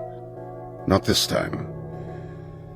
As a matter of fact, it was a notice of termination. What? You've been on the faculty here for over 50 years. 50 remarkable years, I might add. You passed the normal retirement age several years ago. So you see, we decided at our winter meeting that perhaps a somewhat younger man... You don't mean to say... If you could have been at the meeting, sir, you would have been very proud of the things said about you and your work. A teacher of incalculable value to all of us. But youth must be served. Changing of the guard, that sort of thing. I'm sure you can appreciate my position. Mr. Headmaster, am I to understand that my contract is not to be renewed? I'm discharged? Discharged? Please don't call it that. Retirement. And at half salary for the rest of your life. For the rest of my life? A chance to do the things you've waited for. Hobbies, writing, the opportunity to publish. Think of the books, the articles. Well, it most certainly proves one thing. Upon my word, it does. A man should read his mail. He most certainly should read his mail. Boys. Merry Christmas, Professor. What? Yes, thank you. Have a happy holidays, sir. Very kind of you, very, very kind indeed. And the very best to you, boys, to both of you. See you after Christmas, sir. Mr. Halliday, Mr. McTavish, I wish you a safe journey and a happy reunion with your families, and I trust you will not eat too much turkey or too much stuffing. We'll try not to, sir. They're fine young men. Have a Merry Christmas, both of you. Have a... Excuse me, I must be going. What's the matter with old Weirdbeard? He was crying. Did you see that? No, not him. Yeah, he was. He was crying.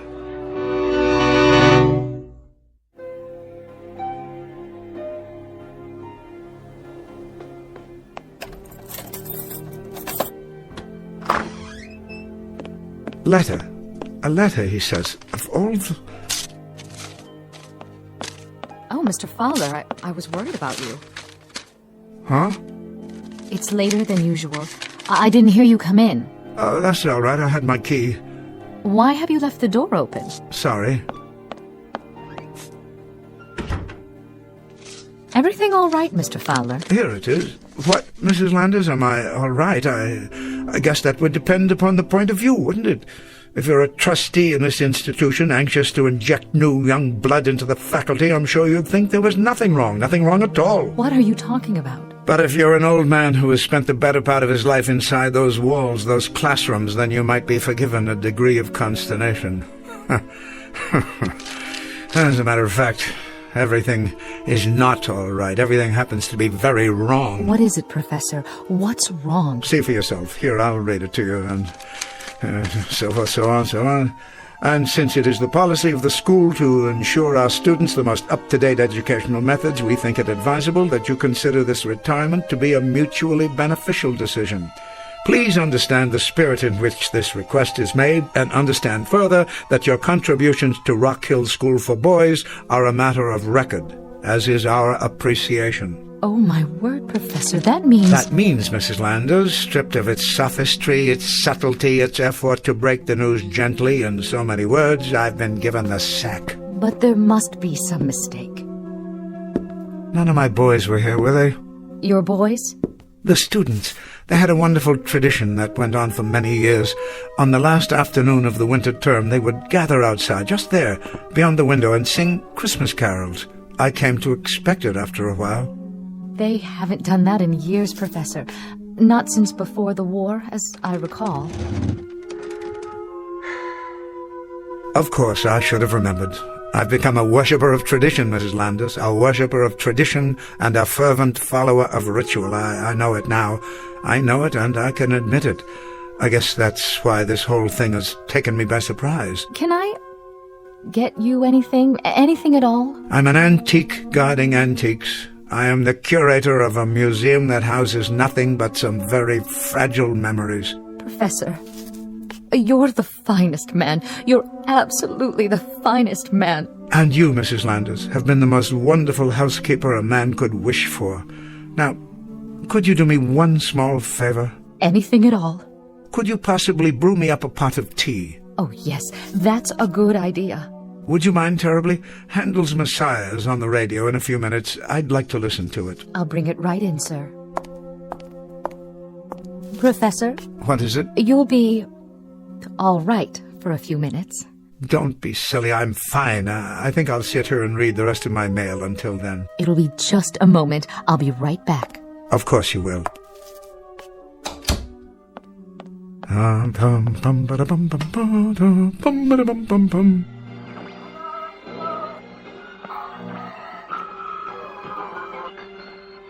we're almost ready for our annual symphony broadcast of the air.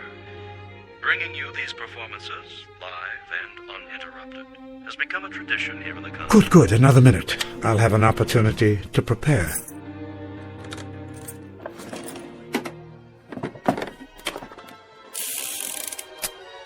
There. Now I believe I'm quite ready.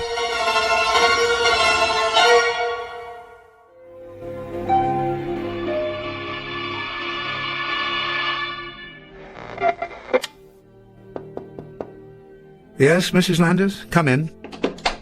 Oh, I thought you were asleep, Professor.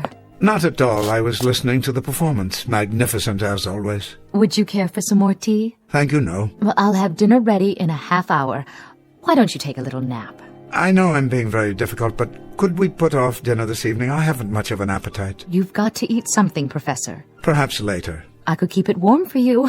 Why don't you rest for a while? Oh, I don't know that I feel like resting. Not just yet. As you wish. Do you happen to know... Yes, Professor? Where I've kept the yearbooks? The yearbooks?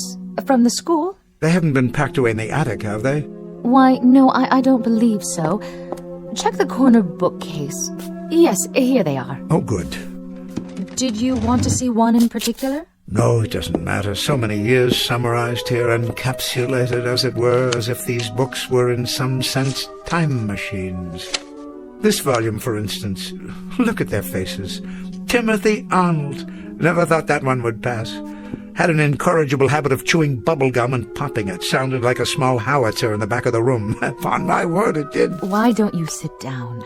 No. And William Hood, little Bill Hood, smallest boy ever to play varsity football here.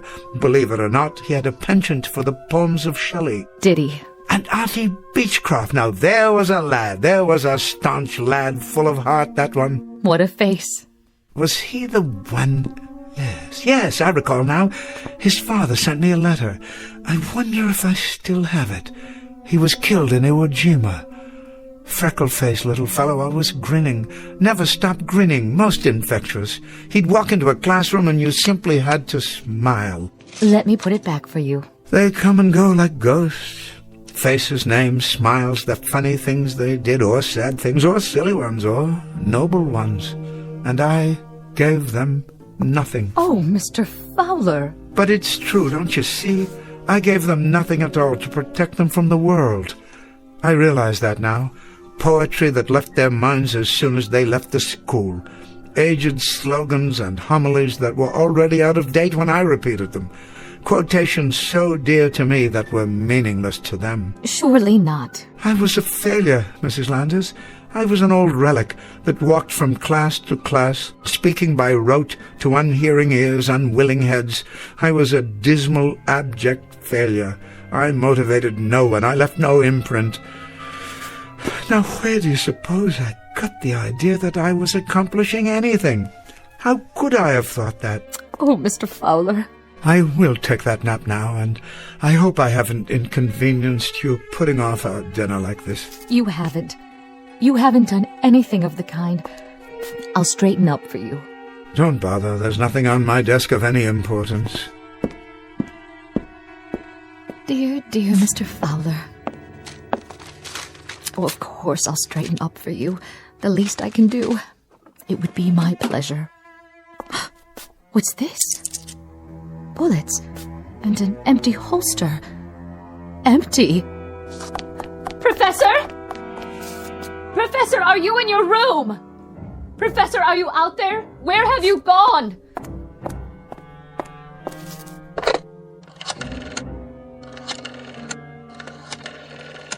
Oh, hello. The headmaster, please. Quickly. It's about Professor Fowler.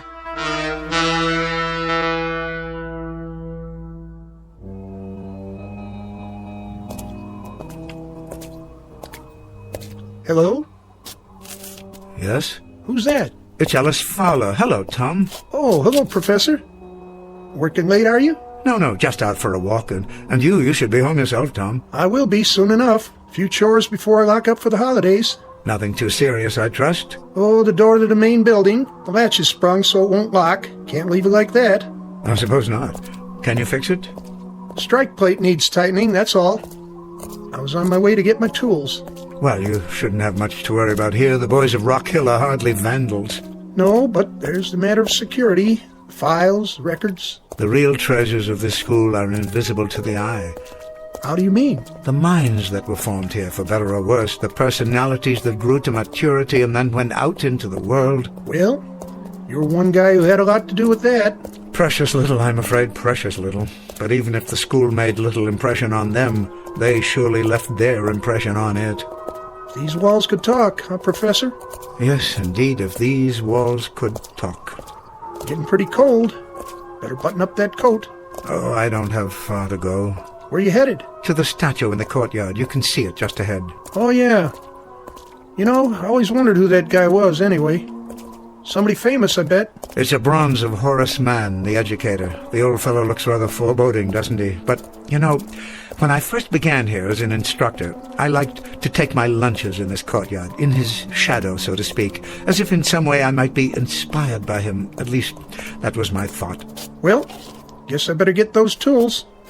Yes, of course. This is as far as I go. Take care of yourself, Professor. I will. And Tom? What? I just wanted to say... Yeah?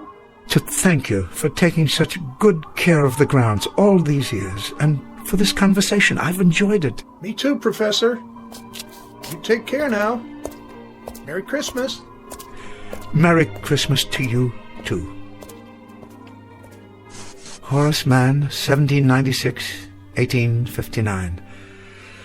I was just wondering, Mr. Mann, I was wondering if you had any self-doubts. I'm sure not. All one had to do was read the inscription, "Be ashamed to die until you have won some victory for humanity." Well said. But, you see, Mr. Mann, I have won no victory at all.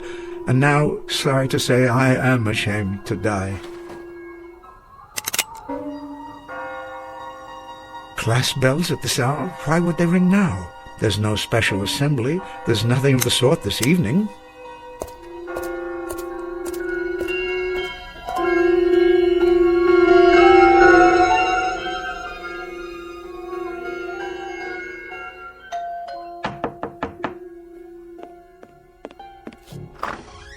Oh, Headmaster. I came as quickly as I could. Thank you. Not at all, Mrs. Landis. I didn't know who else to call. Have you found Professor Fowler? Not a word. I'll contact the local authorities. If they see him, He couldn't have gone far. I'm afraid I must bear some responsibility for this. Oh, the professor doesn't blame you. Of course, he wouldn't. It's not in his nature. But perhaps if I had handled it differently, he should have been included in the board's deliberations. I want you to know that it was a most difficult decision. Most difficult. Well, the only thing that matters now is to find him. They say there'll be more snow tonight. Can you think of where he might have gone? Into town, perhaps, to visit a friend? He doesn't go anywhere except the school. It's been his life. Then I'll alert campus security. Though it's unlikely he's there, everything will be closed now for the holidays. There's something I haven't told you. Yes? He has a gun with him. What? An old army souvenir. It belonged to his father. It's gone from his desk drawer. And so are the bullets.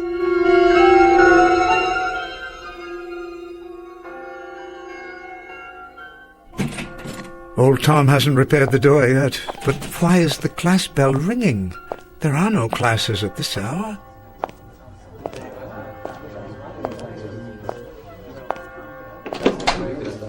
What is the meaning of this? Come in, Professor.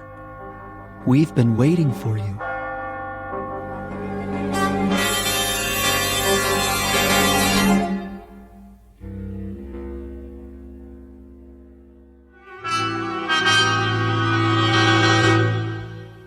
What are you boys doing in my classroom? We're here to see you, sir. I don't quite understand. Forgive me, boys, but I'm not at all sure. What I mean is, I don't recollect how... Artie Beechcroft, sir. Second form, class of 41. How have you been, Professor? How's that again? You say you're Artie Beechcroft? Yes, sir. Of course you are. I'd recognize you anywhere. And I'd recognize you, sir. You've hardly changed. Why, Artie, I'm delighted to see you. I'm truly delighted to see you. I've thought of you many times over the years, and I've missed your presence. And I've missed you, too. But what are you doing here? Forgive me, but you shouldn't be here at all. If memory serves, weren't you... That's right, Professor. I was killed in the Battle of Iwo Jima. One of this nation's proudest hours. I wanted to show this to you. What do you have there? It's the Congressional Medal of Honor. Splendid. It was given to me posthumously, sir. My father was very proud. Oh, my, and a very prideful thing it is, Mr. Beechcroft, a very prideful thing, and I am indeed proud of you, too. Thank you, sir. That means a great deal to me, more than you know. You were always a fine young man, but I don't understand. How can you be... Professor? What's that? It's Bartlett. Third form. I died in Roanoke, Virginia. I was doing research on X-ray treatment for cancer. You were? I was exposed to an overdose of radioactivity and contracted leukemia myself. Such a sacrifice, Bartlett, a terrible price to pay. But think of how many people have benefited from your efforts, your courage. Perhaps a few, sir. I hope so. I remember, Bartlett. I do remember. I read about it. That was a brave thing you did. An incredibly brave thing. I kept remembering, Professor. Something you'd said to me. A quote from a poet named Walter. Yes, Howard Arnold Walter, wasn't it? He said, I would be true, for there are those who trust me. I would be pure, for there are those who care. I would be strong, for there is much to suffer. I would be brave, for there is much to dare. I never forgot that, Professor. It was something you left me. I never forgot. How very decent of you, Bartlett, to say that. That's why I brought the medal to show you, Professor Fowler. Yes, Mr. Beechcroft? Because it's partly yours. Not at all. It is. You taught me about real courage. You taught me what it meant. Why, how incredible. Professor? Why, it's Weiss, isn't it? Dickie Weiss. You were the first one, Dick, to... The first one to die in World War II, Professor. I was an ensign at Pearl Harbor, on the Arizona. Yes, you were. I remember you, Dick. It was in all the papers and on the radio. You saved a dozen men. I did my best, sir. You certainly did. Got them out of a boiler room after they were trapped and lost your own life doing it. You were at my elbow that day, Professor. What? You may not have known it, but you were. But why? It was a poem you taught me, by John Donne. Any man's death diminishes me, because I am involved in mankind. and therefore never send to know for whom the bell tolls. It tolls for thee. Thompson, sir. Second form. Class of 39. I died on New Guinea, but you taught me about patriotism. Rice, sir. Third form. I died in the Battle of the Bulge. You taught me about duty, about never giving up against impossible odds. Hudson, sir. Second form, class of 1951. I did my service in Korea. You taught me about loyalty. Whiting, sir. Fourth form, class of 53. I became a civil rights attorney. You taught me about ethics and honesty. I'm overwhelmed. We have to go back now. So soon, Artie? I'm sorry, Professor. Go where? To the place where we belong. But we wanted to let you know that we were grateful, that we are forever grateful, and that each of us has in turn carried with him something you gave us, something that lives and will not die, not ever. We wanted to thank you, Professor. Yes, thank you. We won't forget. Take care, Professor. Take good care. You don't know how much. Goodbye. Goodbye. Must you go so soon, please? Can't you stay a little bit longer? Artie, I'm reminded of another poem by Shelley, if I can recall. It goes like this. Peace, peace, he is not dead, he does not sleep. He has awakened from the dream of life.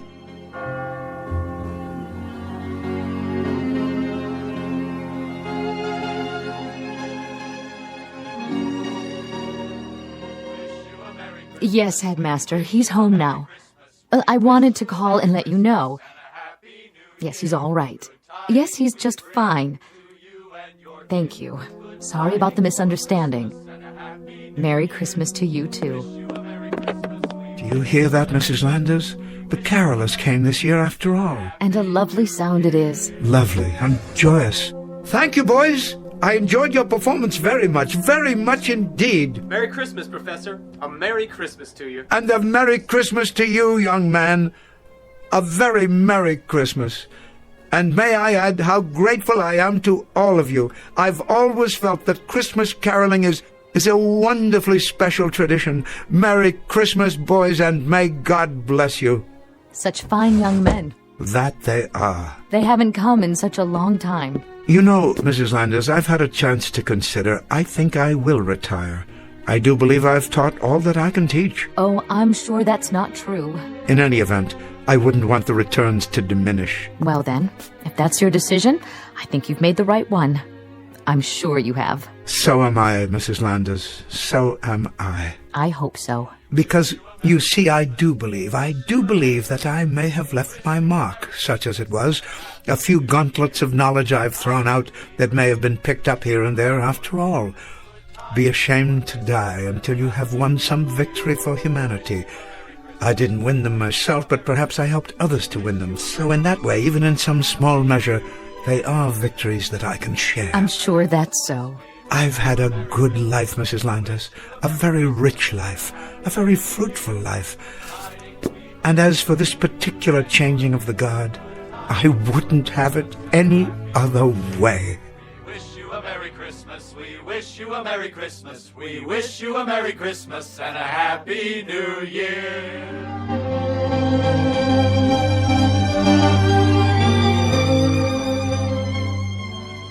Professor Ellis Fowler, teacher, who discovered, rather belatedly, something of his own value, that the quality of a man's life is not measured by his personal achievements, but rather in the effect he has on the lives he touches and the contribution he makes to humanity, one that lives on long after he reaches the end of his tenure.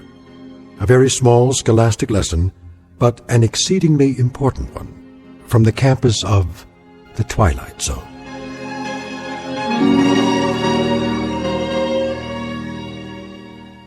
Back to the Twilight Zone after these words.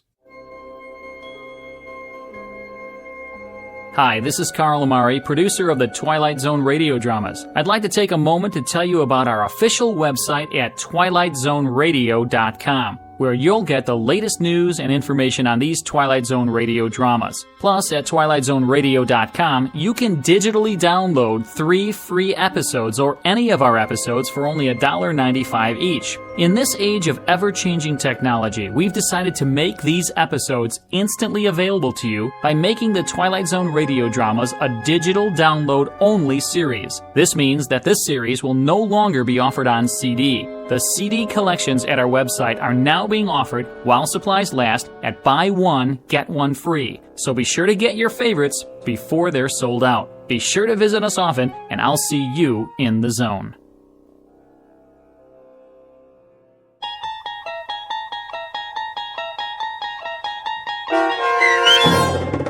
The Changing of the Guard, starring Orson Bean with Stacy Keach as your narrator, was adapted for radio by Dennis Etchison and based on a script by Rod Serling. Heard in the cast were Rich Komanek, Alyssa Fraden, Brooke Reed, Kyle Tequila, Chad Reinhardt, Joe Sherman, Justin Chiloa, Doug James, and Carl Amari. To learn more about the Twilight Zone radio dramas and to obtain audio cassettes and CDs of these programs, visit our website at twilightzoneradio.com. The producers of The Twilight Zone wish to thank CBS Enterprises, Carol Serling, Dennis Etchison, Dick Brescia Associates, Claire Simon Casting, Don Longo, Terry Jennings, the American Forces Radio and Television Service, our sponsors, and our radio affiliates for helping make this series possible. This copyrighted radio series is produced and directed by Carl Amari and Roger Wolski for Falcon Picture Group. Doug James speaking.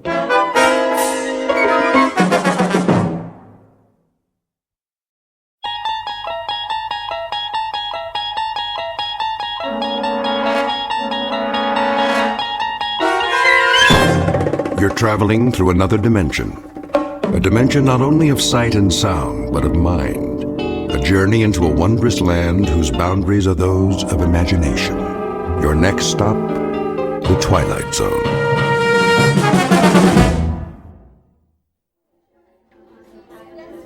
Attention, Grocery King shoppers. Today's special is Bubbling Brook Pure Spring Water, on sale in the beverage department. Why not pick up some for your family? Available in the gallon and half-gallon sizes. That's Bubbling Brook Pure Spring Water, on sale now. Grace! Oh, hey, Martha. I thought that was you. Just doing a little last-minute shopping. For Bill's party? But I told you, we'd take care of everything. Oh, you know me. I have just about everything I need, but I'm gonna pick up some greens for the salad. Maybe an appetizer. Well, don't worry about a cake. We're bringing one. Oh, shoot. So are the Hendersons. That's gonna be a lot of calories tonight. Maybe we can freeze some of it. How many candles? Girl, if I tell you the truth, we might start a fire at the dinner table. Please, Bill's not that old. I can't believe this is the big 4-0. No. He does wear well now, doesn't he? What's his secret? Good genes, I guess. Plus, he's a do-it-yourselfer. That keeps him healthy. I wish some of that would rub off on Jerry. Oh, no, you don't. All that puttering around. Ha! Gotcha! Not in the store, Oliver. Sorry. No, that's all right. Put that away right now, young man. Yeah, but they're coming. Who's coming? The invaders. I don't know what's gotten into him. Oh, he's just being a boy. I know a lot about that. You do? When my pa was his age, it was video games all the time. It still is. But they're so much more violent now. All about war and killing and... My husband says it's a natural instinct. What is? To protect and defend. Well, if he has to serve his country, that's one thing. But there's no war here now. Thank God. They do grow up fast. Too fast, if you ask me. I know. I mean, but really, what can we do? We can't keep them locked in their rooms. They're going to find out what the world's like sooner or later. I think it's a male rite of passage thing, like horror movies and wrestling. That's easy for you to say. You had girls. Hey, Mom, look. Captain Chris. No more breakfast cereal. But there's vitamins in everything. It's nothing but sugar. Oh, Mom. Oliver, stay with me. Oliver! Ooh, she has her hands full. Reminds me so much of my pa. Too much sugar. Oh, Bill says that's a myth. Food coloring, then. I doubt it. It's the way the world is now. All the war news on television. I wish we could just turn it off for a while and let him grow up. Amen to that. Oh, shoot, what time is it? Almost 3. Oh, girl, I gotta get out of here. I gotta go get my hair done. I gotta stop at the cleaners. When do you want us at the house? Well, Bill won't be there before 7. You know he has patients till 6. He doesn't know, does he? He better not. It won't be much of a surprise if he does. Last chance for bubbling brook spring water at the sale price. Get some now in the beverage department. What child is that? You need bottled water? You know Bill's always restocking. He's just like a Boy Scout. Gotta be prepared. I can't believe you guys built a shelter. Well, we'll probably never need it, knock on wood. But that's his pet project, protecting his family, and I love him for it. At least he doesn't rebuild cars in the backyard. Or collect model trains like Jerry. Pure spring water for all your family needs. You go ahead, I'll get the water. Really, you don't mind? No problem. Oh, I love you, Martha. I'll pay you back tonight, I promise. See you later. See you later.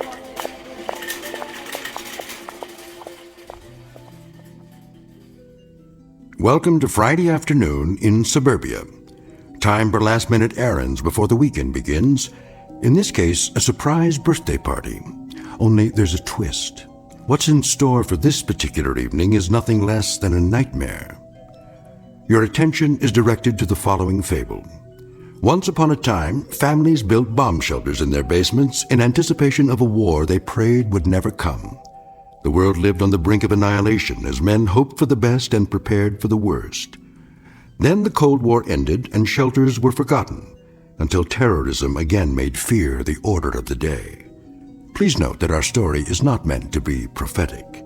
It is the fervent prayer of all men of goodwill that such an attack will never come. It need not happen here. But in this place, in this time, the nightmare is about to become a reality, because this place is called the Twilight Zone. And now, The Shelter, starring Ernie Hudson, with Stacy Keach as your narrator.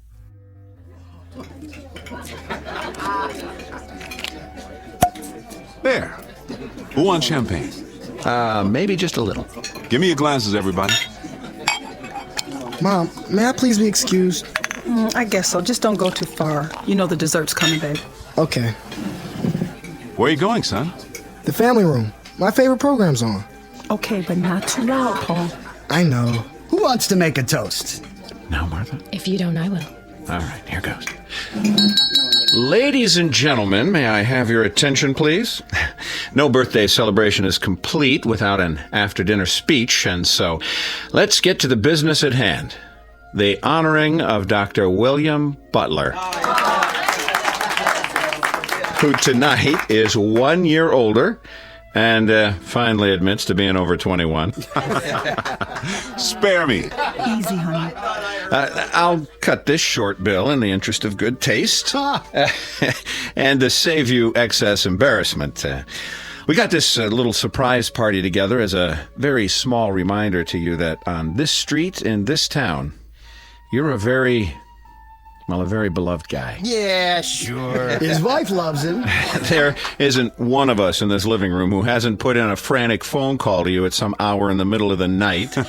You're not kidding. This kid's sick, or that kid's got a fever or some crisis or other, and you'd come out with that antique medical bag of yours, half asleep without even a moment's hesitation to ease a little pain and make a parent's heart beat normally again. And there also isn't one of us in this room who hasn't owed you a whopping bill for a whole lot of months afterwards.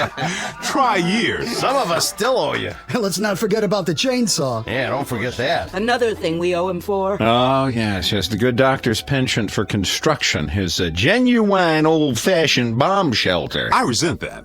It's not old-fashioned. Yeah, well, with all due respect, Bill, it is circa 1950s. Didn't I see one in an old issue of Life magazine, along with ads for hula hoops and the new Edsel? At any rate, I think we might as well go ahead and forgive him for such a quaint little hobby, despite the fact that what he thinks of as farsightedness on his part is a real pain in the neck to the whole neighborhood. Can't take a little noise. A little? Do I have to mention the cement trucks and the nocturnal hammering and sawing and all the rest of it? I mean, don't get me started. Anyway, when Grace mentioned that it was your birthday, we took it upon ourselves to handle the proceedings, and if the truth be told, we didn't mind it one bit. Speak for yourself. So just as a little personal aside, let me conclude this way. I've lived in this town for 30 years. As you'll recall, Bill, you and I went to the same school, joined the Army together. I became a broker. and a broken-down accountant. You became a doctor. But we raised our kids on the same block, confided in each other about our personal problems, gave each other a few helping hands along the way, and I'm glad to say our wives became fast friends.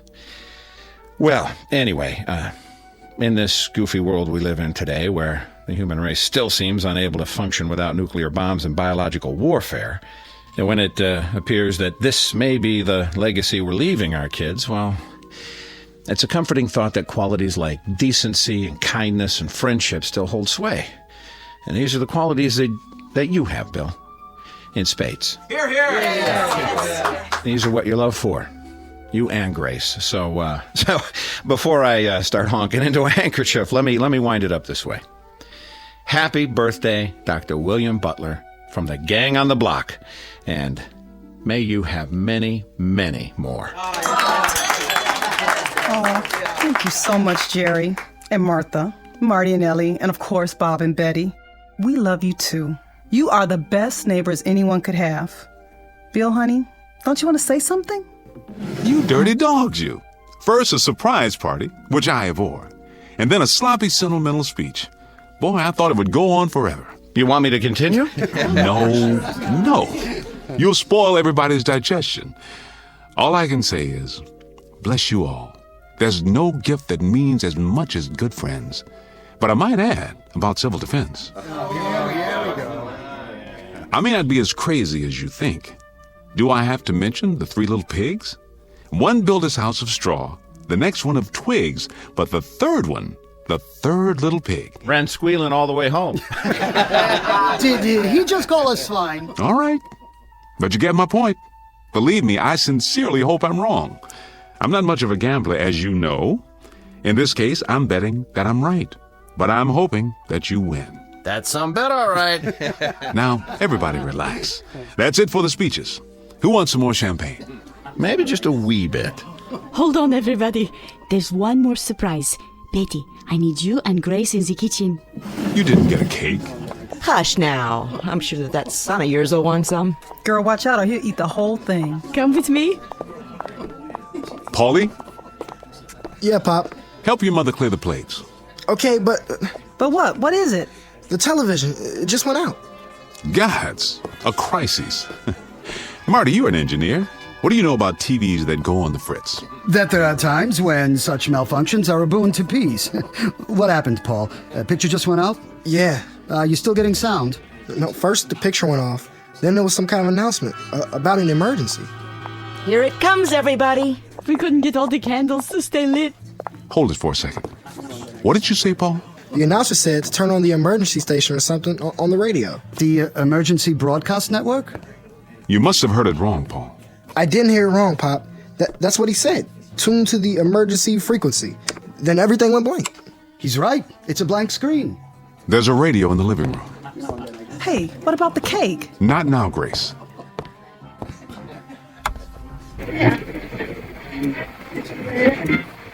Direct from Washington, D.C.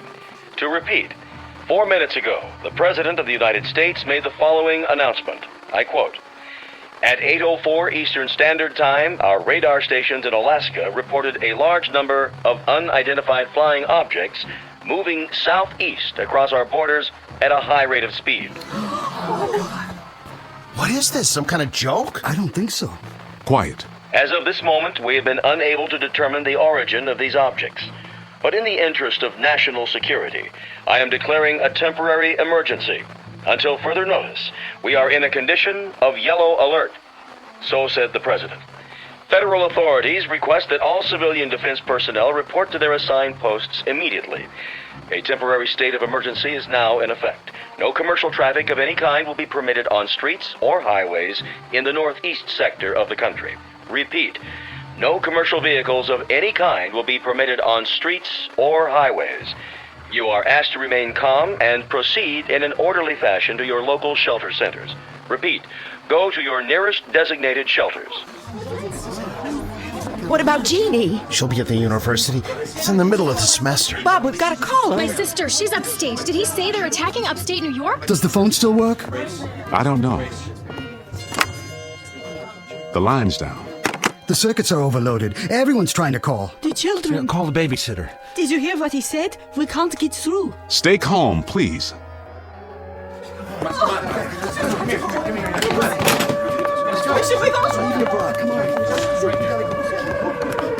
Careful. The power's still on. Check the next block. Is your telephone working? No. I'm loading up the car. We gotta get out. Stay where you are. The roads will be blocked. Where can we go, Bill? Tell me. There isn't anywhere to go. We've got to stay put for now. Are you coming, Jerry? Yes, I'm coming. Then what, Bill? What? You heard the radio. If it's bombers, they're probably headed for the industrial centers. They'll be trying to shoot them down now. But if it's high-speed missiles, some may get through. There's no telling how long we have. Marty, I need you. Get the kids, Ellie. The supplies in the camper. Hurry, they're coming. They're coming. Bill, we've got to do something. Where's Paul? I'm right here, Pop. Get inside, both of you. We've gone over this before. Yeah, but I never thought it would actually... Well, it has. Don't just stand there. You know what to do. Inside, now. The distant early warning line in Greenland, state of emergency. Repeat, emergency. This is not a test. This is not a test. This is not a test.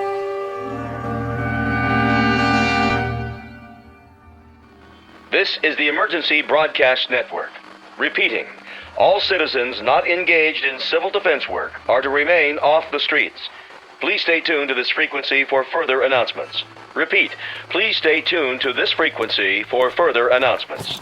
I got the canned goods, Pop. Good. Carry them down to the basement. The shelter? Of course, the shelter. Hurry. I'm filling the water bottles, Bill. Do the best you can. Fill all the empties. I'm going to check the generator in case the power goes off. There's hardly any water coming through the tap now. It's the pressure. Everybody and his brother's doing the same thing we are. Keep it on full force until it stops completely. I'm trying. Easy, honey. Make believe it costs $100 an ounce. In an hour, it'll be worth more than that. Okay, what else, Pop? All the canned goods down? Everything I could find. How about the jars in the fruit cellar? I got those too. Get my bag from the bedroom.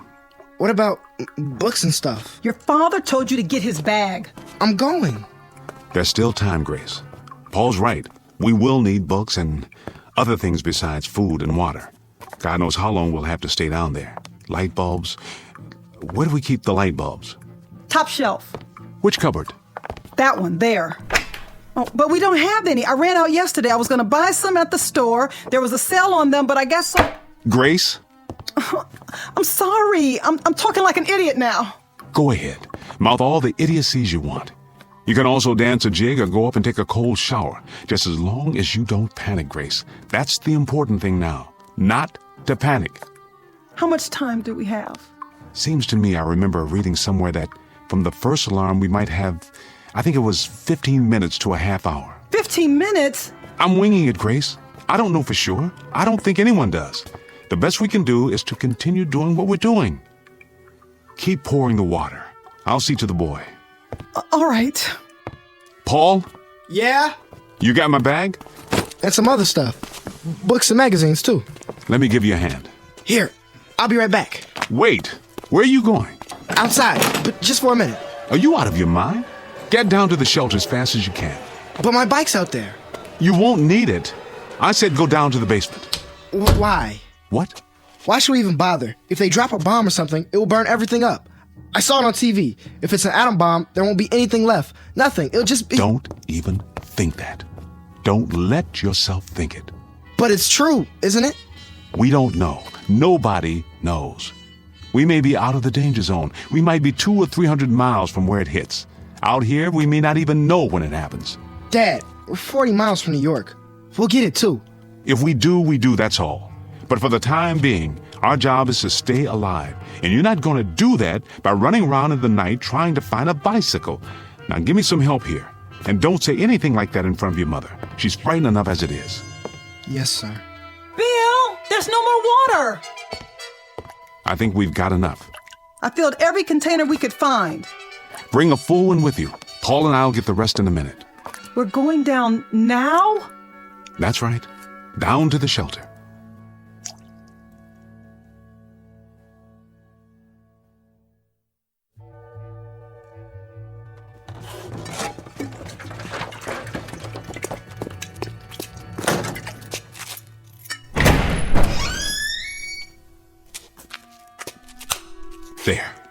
The lights work. Go inside. Bill, I don't think I'm ready. I'm afraid we don't have much choice. Wait, there's a 5-gallon can of gasoline in the garage.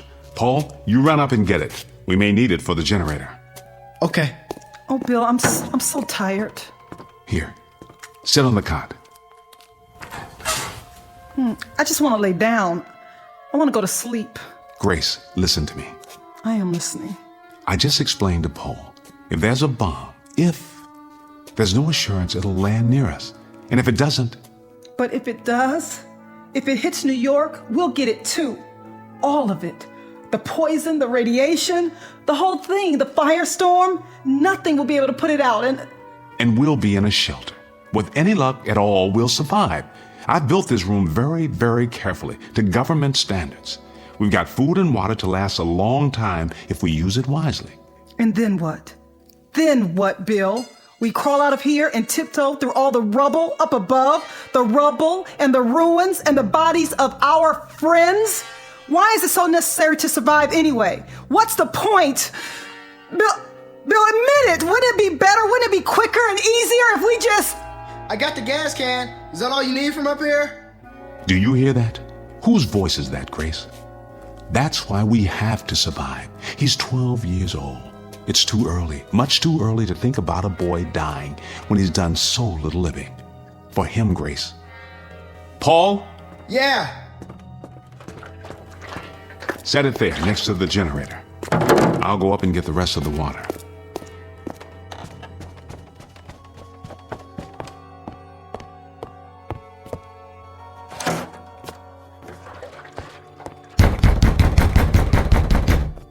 Jerry, what in the... What are you doing, Bill? Storing water, which is what you should be doing. Well, we got about 30 gallons, and then the water stopped. Did yours stop, too? That's right. You'd better get on home, Jerry, and into your basement.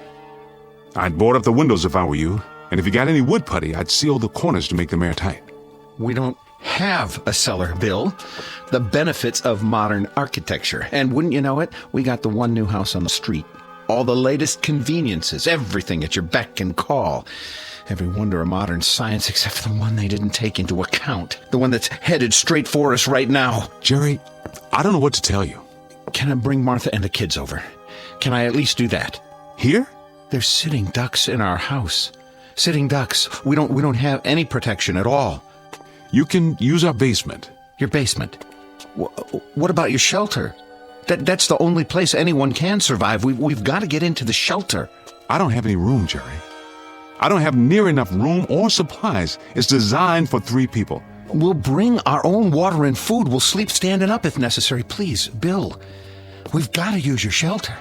I have to keep my family alive. You understand that? We won't use any of your stuff. You have my word. What about air? It's a 10 by 10 room with an air filter to supply 3 people. Will you bring your own air? 24 hours, Bill, and then we'll get out, I swear, just so we can have a chance. No. When that door gets closed and locked, it stays closed and locked. I'm not breaking the seal.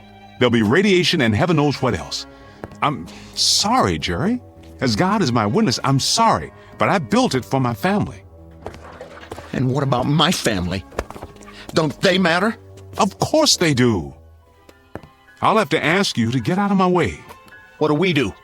Just rock on the front porch until we get burned to cinders? That's not my concern. At this given moment, it's my family I have to worry about. I am not going to sit by and watch my wife and children die in agony. I am not going to do that. Do you understand me? I am not going to... Let go of me.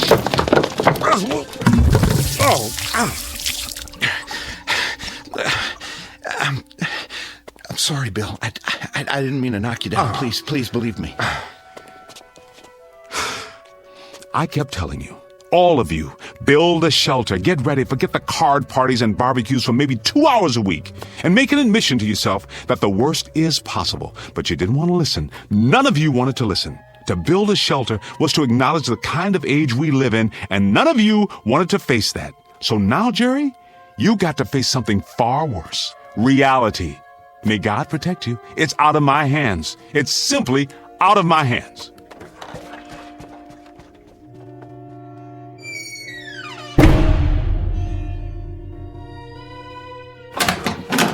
Where is he? Marty? Where? I've got to talk to him. We all do. There's no more time.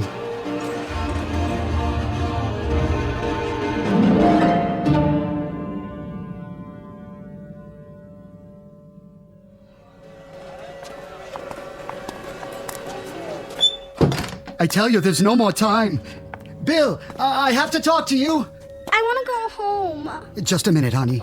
They're already down in the shelter. I told you they'd be there. They locked themselves in. Your wife's right, Marty. It's no use. He slammed the door in my face. He's got to let us in. We have windows in half our basement. I don't have anything to board them up with. At least you have a basement. Let's go, Marty. The baby's getting a chill. We'll have to do something. Go where? There's no place that's safe. Where's the shelter? Downstairs? I told you, he won't listen.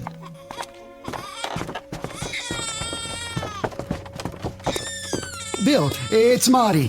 We've got the kids with us. Bill, can you hear me? Bill, please. Mommy, the lights. It's going to be all right. Shh. Marty, where are you? The lights are out. Bill, I know you can hear me. Please let us in. Please, Bill. Just let us in. No one else. Oh my God. What's happening, Bill? I'll start the generator. How can you in the dark?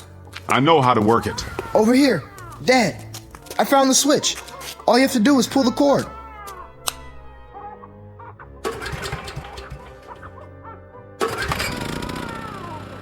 There's a ceiling light. At least we can see. Bill, we don't have any lights out here. My wife and son are scared to death and my baby's crying. Just open the door. Marty, I would if I could. Do you understand? If it didn't mean endangering the lives of my own flesh and blood, I would. I swear to you, I would. Please, you've got to. Don't keep asking me, Marty, because I can't.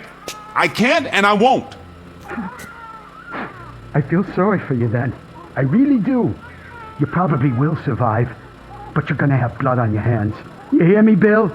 You'll have blood on your hands. Dad, maybe... No! I've already made my decision. But Bill... I can't help it, Grace. Either it's us or it's them. All my life, I tell you, all my life, I've only had one function. That was to end suffering, to relieve pain, to cure and do no harm. But the rules are different now, don't you see? Now there's only one purpose, and that's to survive. Nothing else means anything. We can't afford to let it mean anything. Marty, get out! Do you hear me? Just get out!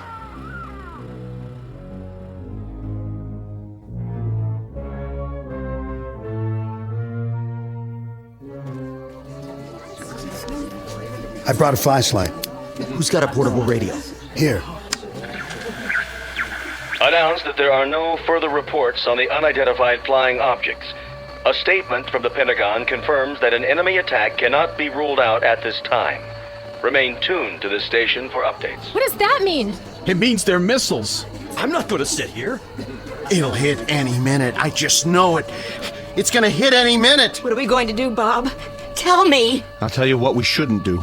We shouldn't just moon around here like sheep. Maybe we ought to pick out a basement and go to work on it. Pool all our stuff, food, water, everything. It isn't fair. He's down there completely safe, and our kids have to wait around for a bomb to drop. Why don't we just go down in his basement and break open the door? We couldn't all fit in there. It would be crazy to try. Then draw lots. Pick out one family. What difference would it make? He won't let us in. We can all march down there and tell him he's got the whole street against him. And what good would that do? I keep telling you, even if we were to break down the door, there's not enough room and there's not enough supplies. We'd just be killing everybody for no good reason. If it saves even one of these kids out here, I call that a reason. Jerry, you know him better than any of us. You're his best friend. Why don't you go down again? Try to talk to him. Plead with him. Tell him to pick out at least one family. Meaning yours, Weiss? Why not? I've got a 3-month-old infant. So what? Is your baby's life any more precious than our kids? I never said that. Look, if you're gonna argue about who deserved to live more than the next person, you can shut your mouth. Why don't you shut your mouth, Weiss? I don't even know why we let you in the neighborhood. It always happens. You let one lousy foreign-born type in, and everything goes to hell. pushy, grabby, semi-Americans. Hey, pal, you're garbage. You're right. It always comes to that. There's always one person, one rotten, unthinking fool like you, who suddenly becomes the big straw boss and decides who's acceptable. I mean it, Weiss. If we've got to start hunting around for people to disqualify, you and yours are at the top of the list. Well, you stupid son of a... Keep it up, both of you. We won't need a bomb. We can slaughter each other with our bare hands. Marty, go down to Bill's shelter again. Ask him. What's that? The 2-minute warning? That means they're almost here. Look at the sky. What are those lights? Searchlights. It's gotta be close. Anything new on the radio? No. I'm going down there, and I'm gonna get him to open that door. I don't care what the rest of you think. That's the only thing left. He's right. Come on, let's do it.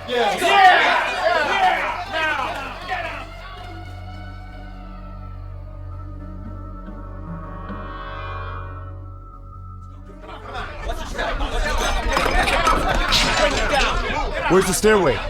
Over here.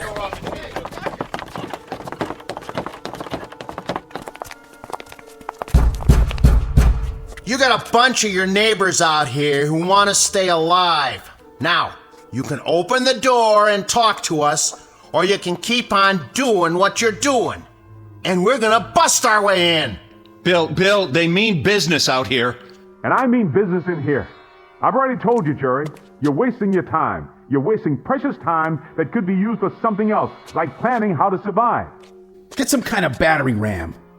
Over on Bennett Avenue, Phil Klein has some heavy pipe in his yard. I've seen it. Nah, that would get Klein into the act. Who cares about saving him? The minute we do that, we let all those people know that there's a shelter on this street. Then we'll have a whole lot of outsiders to contend with. Sure.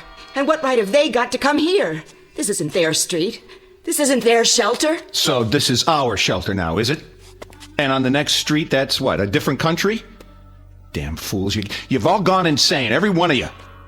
Maybe you don't want to live, Jerry. Maybe you don't care. Oh, I care.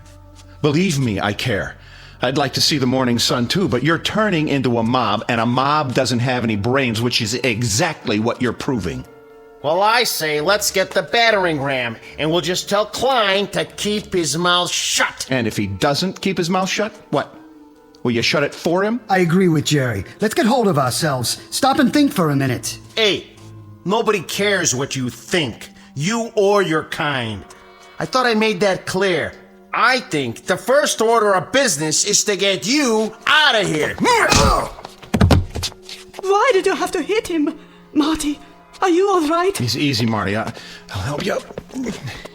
You had your chance, Bill. Just remember that. You had your chance. Now, come on. Let's get something to smash this door down.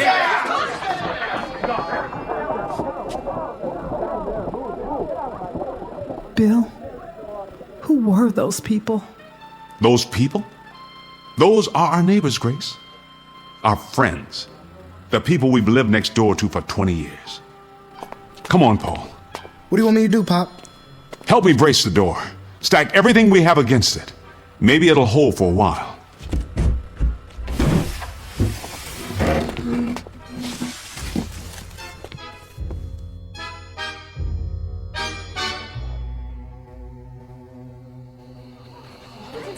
All citizens are reminded to stay off the streets. Authorized vehicles must have the right of way. Please remain calm and stay off the streets.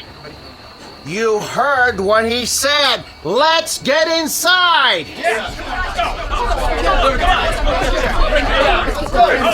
This way.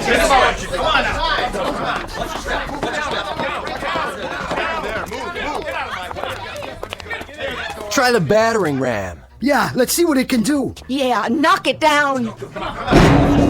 Who told you, Butler? You should have opened up. Yeah, you should have listened to us.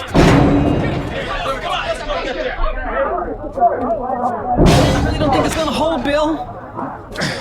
Put your back into it, Paul. The hinges are breaking. Go aside, Butler. We're coming in. Remain tuned for an important message. The President of the United States has just announced that the unidentified objects are radar anomalies caused by the breakup of a satellite re-entering the Earth's atmosphere. There is no cause for alarm. There are no enemy missiles approaching. There is no danger. We are not under attack. The state of emergency has been officially lifted. Repeat, there is no enemy attack. Stand by for further information. Oh, thank God. Thank God. Yes.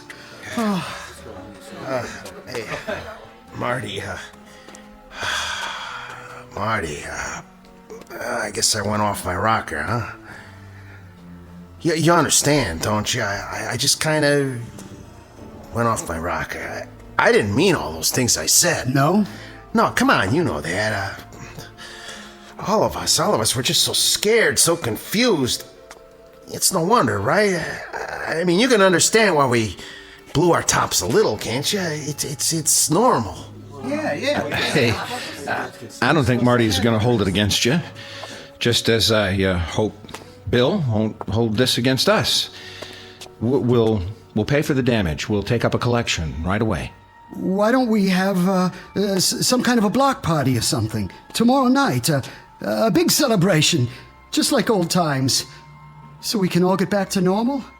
How about it, Bill? Hey, Bill, I told you we'd pay for the damages. Yeah, I'll put it in writing if you want. That's all it takes. Marty, you want a block party and you want things back to normal. And Bob, you just want to forget all about it. And Jerry, you pay for the damages, huh? You'll even put it in writing. You pay for the damages. The damages. I wonder if any one of us has any idea of what those damages really are. Maybe part of it is finding out what we're really like when we're normal. The kind of people we are, just under the skin. I mean, all of us. A lot of naked, wild animals who put such a price on staying alive that we claw our neighbors to death just for the privilege. We were spared a bomb, but I wonder if we weren't destroyed just the same, without a shot being fired. Come on, Grace. Paul, you can come out now. We're safe.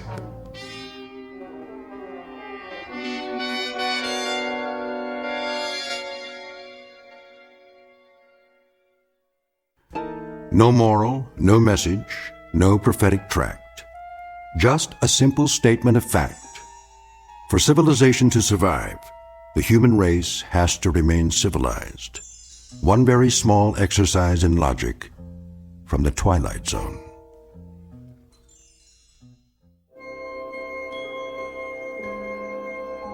Hi, this is Carl Amari, producer of the Twilight Zone radio dramas. I'd like to take a moment to tell you about our official website at twilightzoneradio.com, where you'll get the latest news and information on these Twilight Zone radio dramas. Plus, at twilightzoneradio.com, you can digitally download 3 free episodes or any of our episodes for only $1.95 each. In this age of ever-changing technology, we've decided to make these episodes instantly available to you by making the Twilight Zone radio dramas a digital download-only series. This means that this series will no longer be offered on CD. The CD collections at our website are now being offered while supplies last at buy one, get one free. So be sure to get your favorites before they're sold out. Be sure to visit us often, and I'll see you in the zone.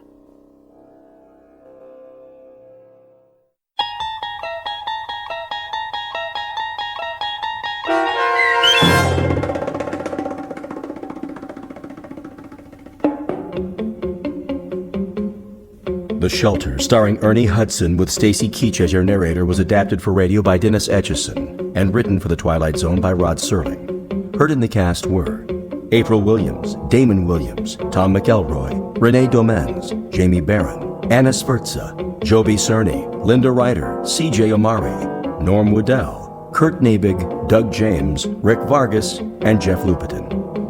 This copyrighted radio series is produced and directed by Carl Amari for Falcon Picture Group and Westwood One. Sound design and custom Foley effects for The Twilight Zone by Cerny American Creatives Bob Benson, Craig Lee, Matt Sorrow, Tim Cerny, and Todd Byer. To learn more about the Twilight Zone radio dramas and to contact us, visit our official website at twilightzoneradio.com. Doug James speaking.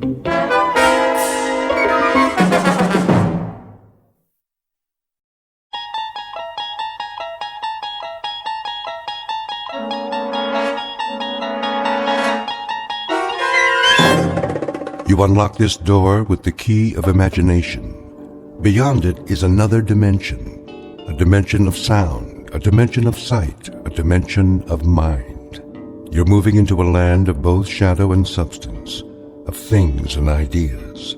You've just crossed over into the Twilight Zone.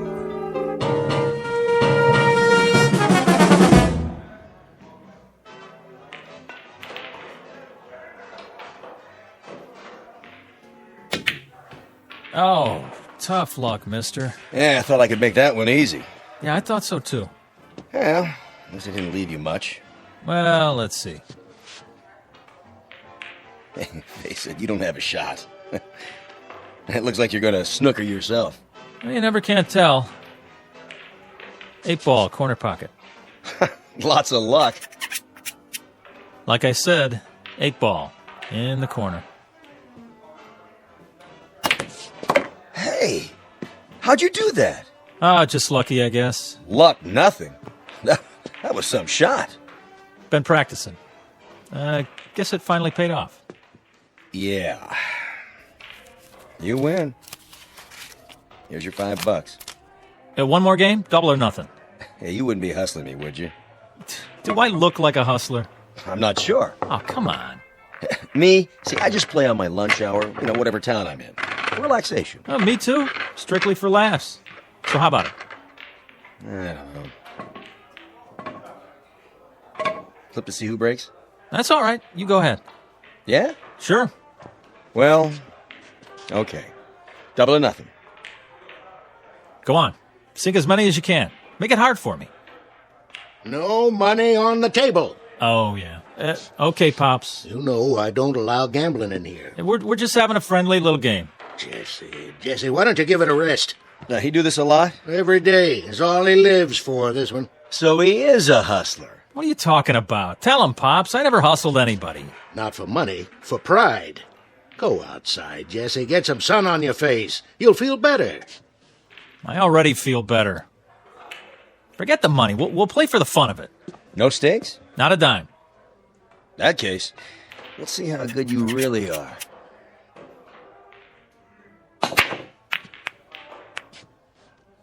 Nice break.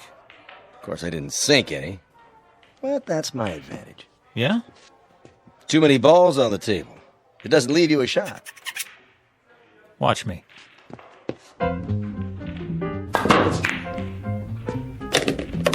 What in the... Bank shot, 3 cushion.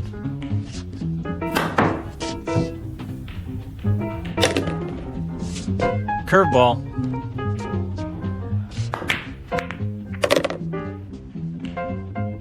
Top spin. Little English.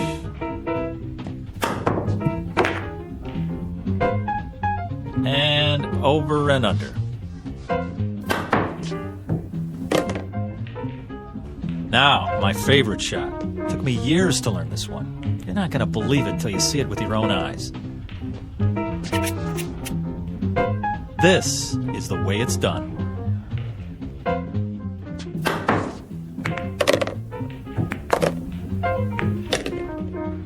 Pretty good. Pretty good? You kidding? Nobody ever made a shot like that in the history of the world. That's not bad, I'll give you that. But you're no Fats Brown or anything. What? Put your glasses on. It was impossible, but I made it. Yeah, sure. Keep practicing. You'll get there. Hey, here's for the beer, Pops. See you around. Okay, thanks. What are you talking about? Keep practicing. I made it. Jesse. Just enough English, the right draw, perfect position. Settle down. Perfect. Easy, Jesse. That's all I ever hear. Fats Brown. Well, I'm sick of it. I'm sick of hearing his name. Jesse, relax. You got company. Hi, Jesse. Jesse, you are a lucky man. Rita. What are you doing here? I thought we had a date. Oh, that's tomorrow night. Thursday night. Tonight is Thursday night. What? Oh, I guess I lost track of time. I'm sorry. I was supposed to pick you up at 8 o'clock. 7. 7. It's 9. Wow. Wow. You look great. Don't change the subject. But I did get dressed up special just for you. Well, we can still go out. It's pretty late for dinner. Well, how about if we go out for a drink? Or a movie? How did you forget about our date? Yeah, how did you do that, Jesse? I was shooting pool, and I guess I just lost track of the time. Uh-huh. The guy I was playing started baiting me, saying, I'm no Fats Brown, I'm no Fats Brown. Can you believe that? How could I not be better than a guy who's been dead for 15 years? When it comes to dating, it's a draw, Jesse. Okay, I deserve that. Look, I'm sorry. I'll make it up to you. Come on, let's get out of here. Why not? There's nobody left to hustle. Right, kid? You bet, Pops. I beat them all. Fats might have been good in his day, but this is my day. I'm Jesse Carter, the best pool cue on Randolph Street, the best player ever. Maybe. Too bad Fats is dead. Now, you'll never know for sure. I know, and it's killing me. I would have given anything to play him.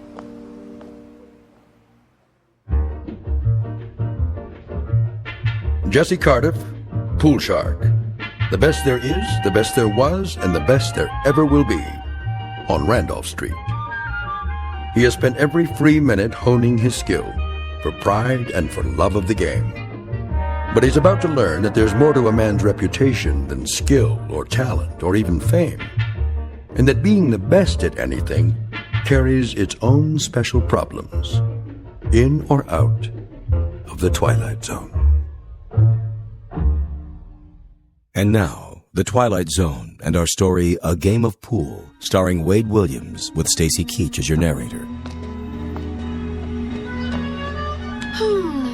So, what's the big deal about this dead Fats guy? Don't you know nothing? Fats Brown is a legend. Where you been?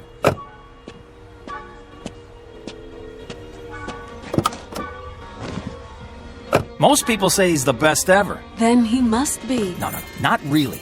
Because most people never saw me play. I'm better. Is pool all you think about? Well, what else is there? Look, if you want to be the best at something, it's got to be your life, right? Where do I fit into your life, champ? Oh, you are right there. I work you in whenever I can. You got to understand something, baby. Pool takes a lot of concentration. Well then, I got a great idea. What? I want you to stay here. Yeah? Then concentrate Oh. on losing my phone number.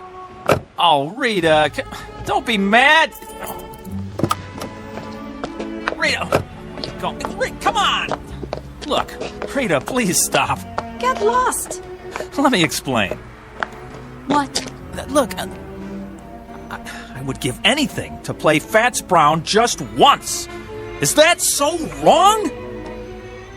Yes. But for your own sick, self-centered ego, I hope you get your wish. Rita, come on, give me a break. I just want to beat the best. What's wrong with that? Fats, dead and buried in the ground.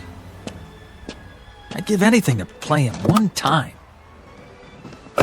I could beat him cold, I know it. I'd show him who's the best.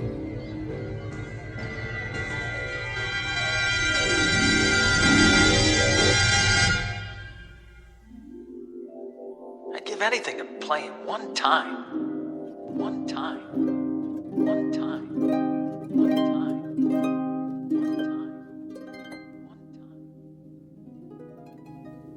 Fats Brown. Mr. Fats Brown. Report to Lister's pool room. Randolph Street. Who is it this time? Fats Brown. You're needed. Lister's pool room. Randolph Street. Chicago. I'm on my way. Mr. Fats Brown. One game. Whatever way he wants it. Doesn't matter to me. Straight pool, anything. If I just had the chance to meet Fats Brown face to face one time. At your service. Who? How did... You called? Yeah, but... I must be seeing things. Why do you say that? Fats Brown? I thought you were... Dead? Not quite. As long as people talk about you, you're not really dead. As long as they speak your name, you continue. Continue? The game goes on, you might say. A legend doesn't die just because the man does. No, I know that, but... But what? This is impossible. Nothing's impossible. Some things are less likely than others, that's all. Wait a minute. There's a picture of the real Fats on the wall. You look like him, but... Not many people do. Yeah, there, standing by a table, holding his custom-made pool cue. You mean this one? Where'd you get that? Nice stick. Good balance. I had it made to order. Wait a minute, let me get a look at the face. The chin, the nose. Not one of my better pictures. It isn't a rib. I mean, you're him. You're... James Howard Brown, known to my friends as Fats. I know it's a shock, but then you called me, I didn't call you. Oh, well, I didn't mean to... I mean, that is, I was just trying to... To what? I don't know. I was just saying if I could prove... It was big talk. Is that it? Well, no, not exactly. Talk is cheap. I know the type. You like to play with fire, but you don't like to cook. You're not really as good as you claim to be, and you know it. Hey! Deep down, you know you're second rate. Now, hold on. Are you afraid? Now, why would I be? Look, I've come a long way, boy. I don't like to be fooled with. I've met your kind before. A little skill, a little knack, some style. But when the heat's on, you fold. That isn't fair. You've never seen me play. Maybe not, but I've seen plenty like you. You have, huh? How do you know I can't beat you? How does anyone know anything? We learn to read the signs. Well, take another look. It's possible, isn't it? That's not the point. It's a matter of what's likely. But it is possible. Sure, it's possible. Things change.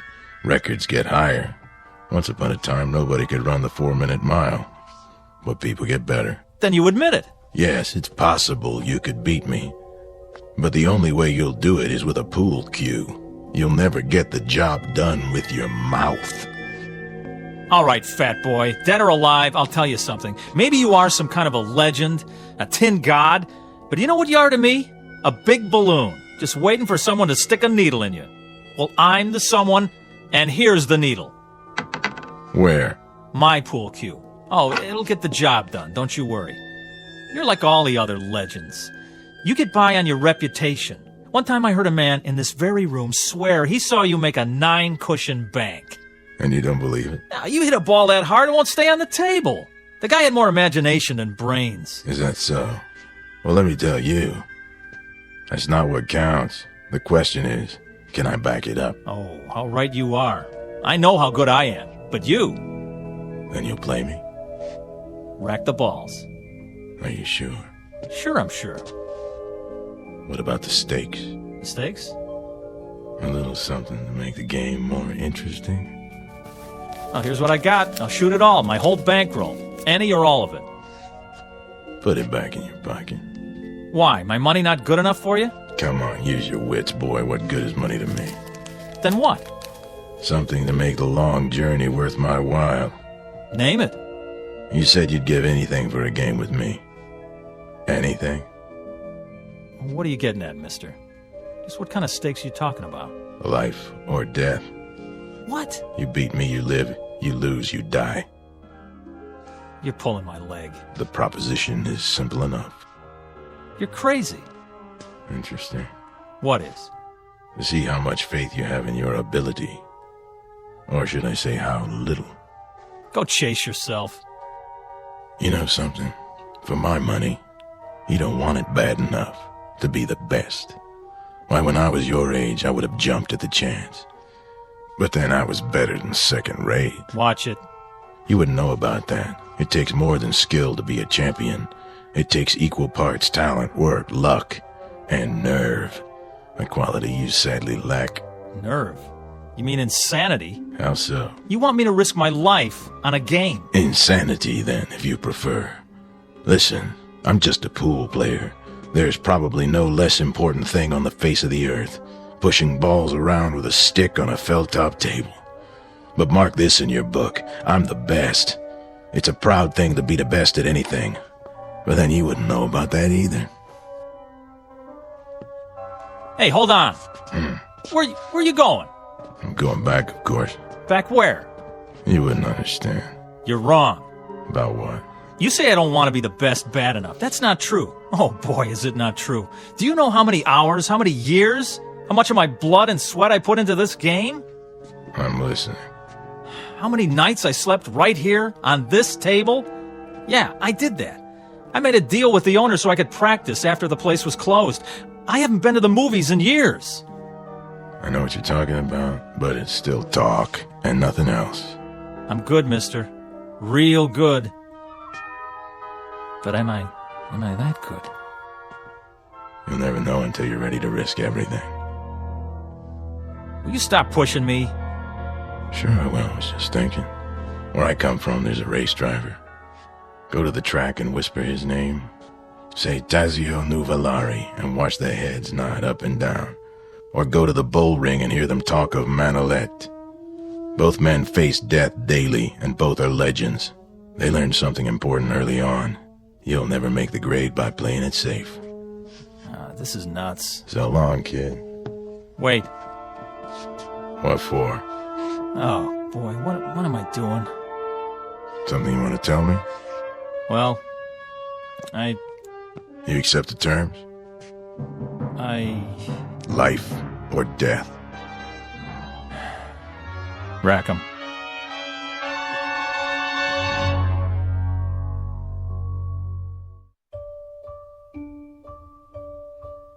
Just so you understand, once we start the game, there's no turning back. Get cold feet and it'll be too late. You heard me. Rack the balls. In a hurry, are you? I've been waiting a long time for this. Have you? Yes, I guess you have. First, the tools of my trade. Now, what's so special about that stick, anyway? It's the man that counts. You're right. But this one suits me. You know how it is, the big game hunter has his elephant gun, specially bored with a custom grip. The fencing master uses a blade from Lima. This cue, it was made for me in St. Louis. It cost $600 back then, and I made a living from it for 35 years. It never let me down. Oh, there's a first time for everything. Yes, I guess there is. The question is, what's the most likely outcome?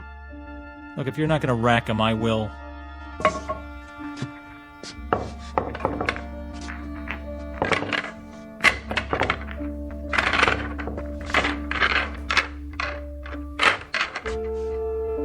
Anytime you're ready. Do I get to call the game? Name it. Rotation. Kelly. 14-1 rack. 8-ball. What's your pleasure? All right. Let's see how good you are. 1 game, 300 points. That'll do. Standard rules. Is there any other kind? But just so there's no misunderstanding, we play for the value of the balls. 9 points for the 9-ball, 10 for the 10, and so forth. Agreed? Agreed. Good. You have a coin? Right here. Toss for break? You flip. Sure. Call it. Tails. Here goes. Why'd you put your hand over it? I want to give you a fair chance. Go ahead, let's see. You can change your mind. You heard me. Tails. All right, then. If you're sure. You can change your mind, you know. There's still time. Not on your life. My life's not what's at stake. Let's see it. Heads. I guess that means it's my break. Yeah, your break. As soon as I chalk up. Take your time. I know what you're thinking, son. Oh, you do, huh? Same as most players. The man who breaks is at a disadvantage. Once he scatters the balls, the other man has a clear field. Well, doesn't he? Maybe with some people, but not the way I play. Oh, sure. I suppose you can control the brake.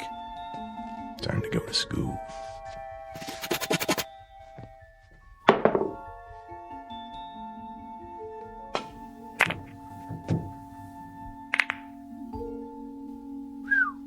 Wow. 2 balls into the rail, back to where they were. Exactly. No advantage given. That's a perfect break, all right. I bet it took you years to learn that. Oh, it did, but not the way you think. What do you mean? Takes more than practice. Not just setting up shots in an empty pool hall. You have to handle the pressure out there in the real world. Well, this is my world. You're on my turf now. I know this table like the back of my hand. Maybe, but who have you played here? Kids, 2-bit hustlers, traveling salesmen?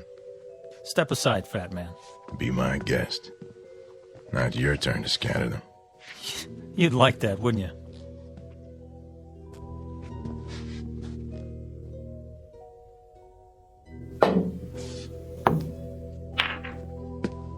On safety.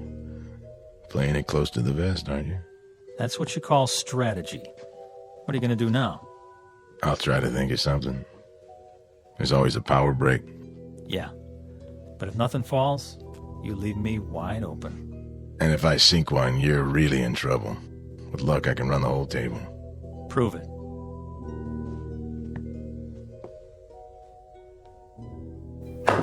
Keep your eye on the 15 ball. It's not going in. Funny thing, I was thinking it is. Corner pocket. Think again. Oh, well, quite a few balls around the 1. Looks like you're sewed up. Yeah. If you don't connect, it'll cost you. If I don't.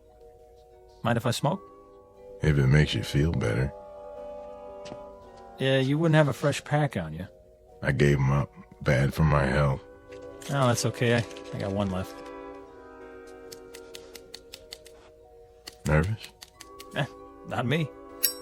Why's your hand shaking? Maybe I'm itchy to get this over with. Or maybe you're just trying to rattle me. Or maybe it's because you don't have a shot. Except for the bank. That'll take a lot of English. Oh, I'm loaded with it.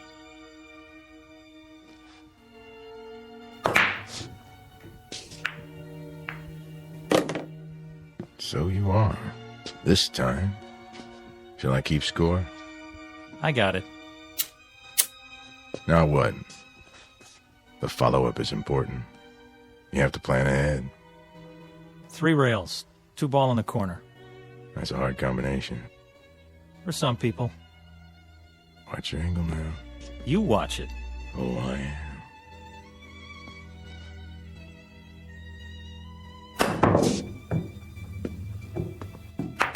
How about that, fat boy? Not too shabby. It was great. In some places. You know what? You're like all the others. Always trying to bring me down. Well, why would I do that? When I was a kid, there were plenty of guys like you. Guys who were good at things like music and basketball and arithmetic. They'd do anything they could to make me feel about an inch tall. Well, you fooled them, right? Yeah, I sure did. I knew there was something, somewhere, that I could be good at. One day, I was about 16. I wandered in here. It was cool and dark, like being underwater, you know? Yeah, I know. So I kept coming back. I used to stand around and watch them play. Got to know the place, till I felt relaxed. One day I picked up a stick and asked this old man. He was sitting right over there. I said, "You want to play, mister?" "Why not?" he said. And I beat him. That was when I knew I had an eye for the game. 3 ball. Go in. An eye, huh? What happened to it? Well, I almost made it. My turn. 3 ball.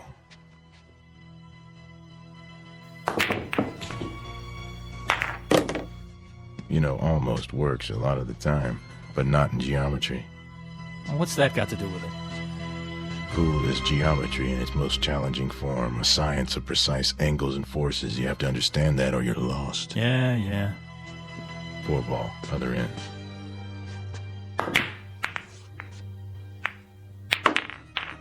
Lucky shot. Luck had nothing to do with it. 5 in the side. Angles, forces, big deal. Now who's sewed up, huh? I'll admit, it doesn't look good. You can say that again. If you don't hit the 5 first, you scratch. And that'll cost you points. Mm-hmm.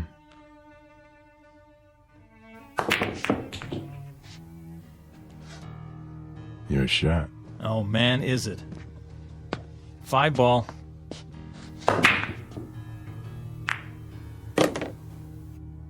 Six.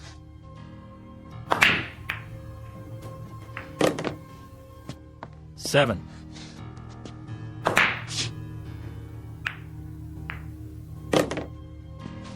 Now the 8.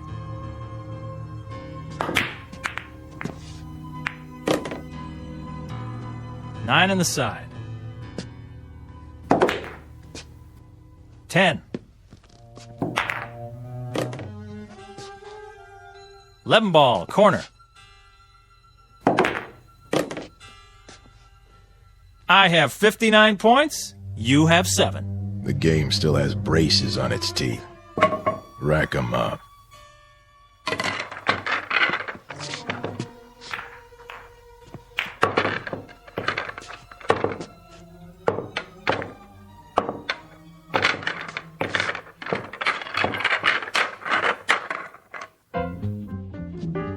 Ball.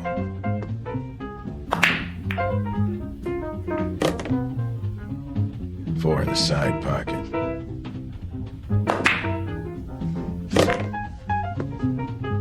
Five, corner pocket.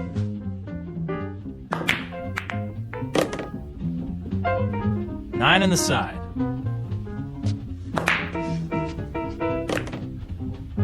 10 ball in the corner.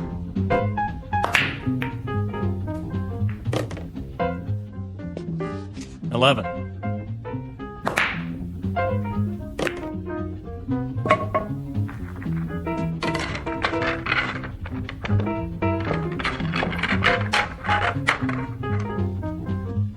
$5 ball. 6.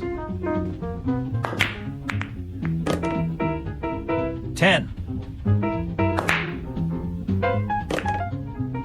15 ball. Ha! Your shot. No kidding. Just in case you lost track. Tell you what I'm gonna do, fat boy. Let me make it easy on you. No thanks. Hey, I'm trying to do you a favor. For what reason? 'Cause I got feelings? Come on, admit it. This must be humiliating. Oh, I wouldn't say so. Well, let me say it for you then. The game's as good as over. Is that what you think? You want to throw in the towel and walk away? I'll let you. You will, huh? Sure. That way it won't hurt so much. It's not over till it's over, son. Be serious. Look at the score. I got 299. So I see. Well, what does that tell you? I need any ball to win. That right? Time to face facts. There's no way. You might as well throw in the towel. I've been in tougher situations than this. When? There's more to winning than scoring points. Oh, yeah? Like what? Something you can't learn in here. Then why don't you teach me? Go on. I'm all ears. Takes time. So? That's something you got plenty of, right? Talk is cheap. The big things you have to learn for yourself. Quit stalling. It's my shot. In an awful big hurry, aren't you? To be the best? Oh, you better believe it. I've been waiting years for this. One more shot and you are history, fat boy. There's a new shooter now and his name is Jesse Cardiff. Back off and give me room. This is something I'm going to remember for the rest of my life.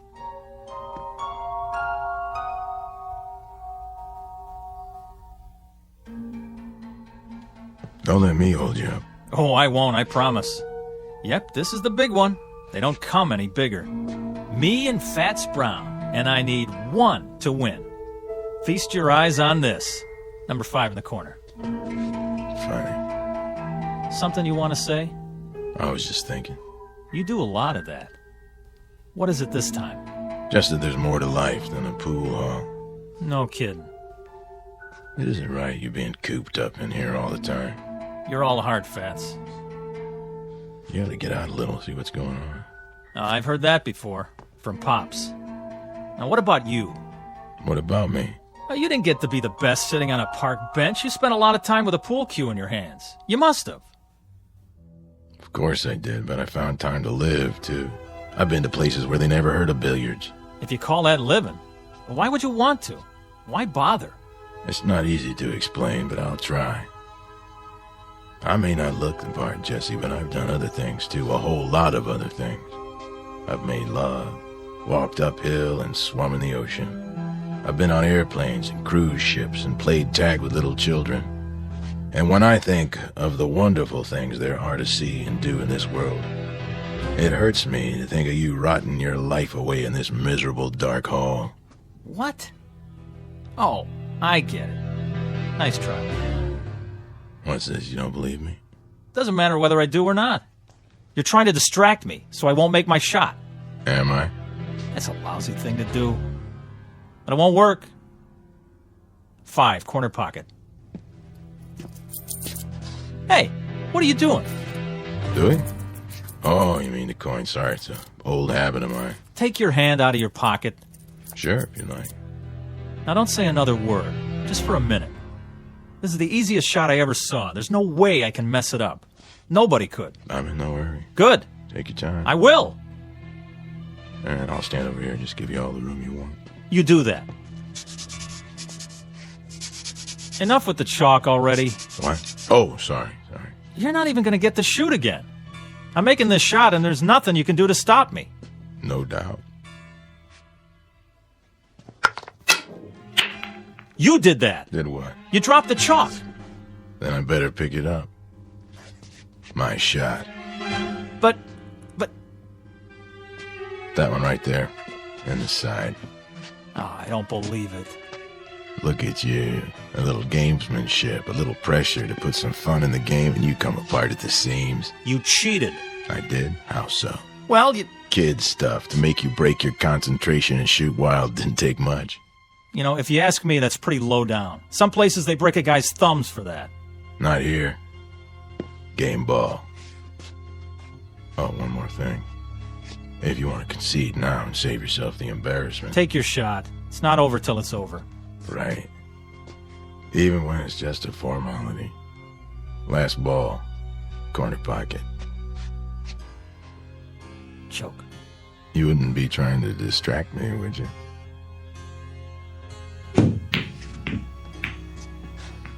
Ha!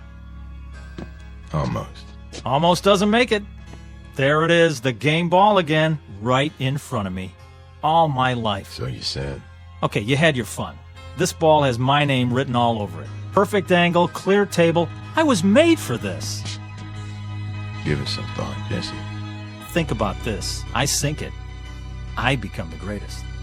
You're not gonna make it. It's simple enough straight in, but you won't make it. You're sweating, fat man. Now why are you so nervous? Not why you think. You wouldn't understand the reasons. No. I understand all right. It means a lot to you, doesn't it? Even as a dead man. To have your name up there as the unbeatable champ of all time? It carries certain satisfactions, yes. I'll give you a chance at my crown, Jesse, but only if you're willing to stake your life on the game, Jesse. Couldn't be just a nice, friendly little game, huh? I take it as it comes.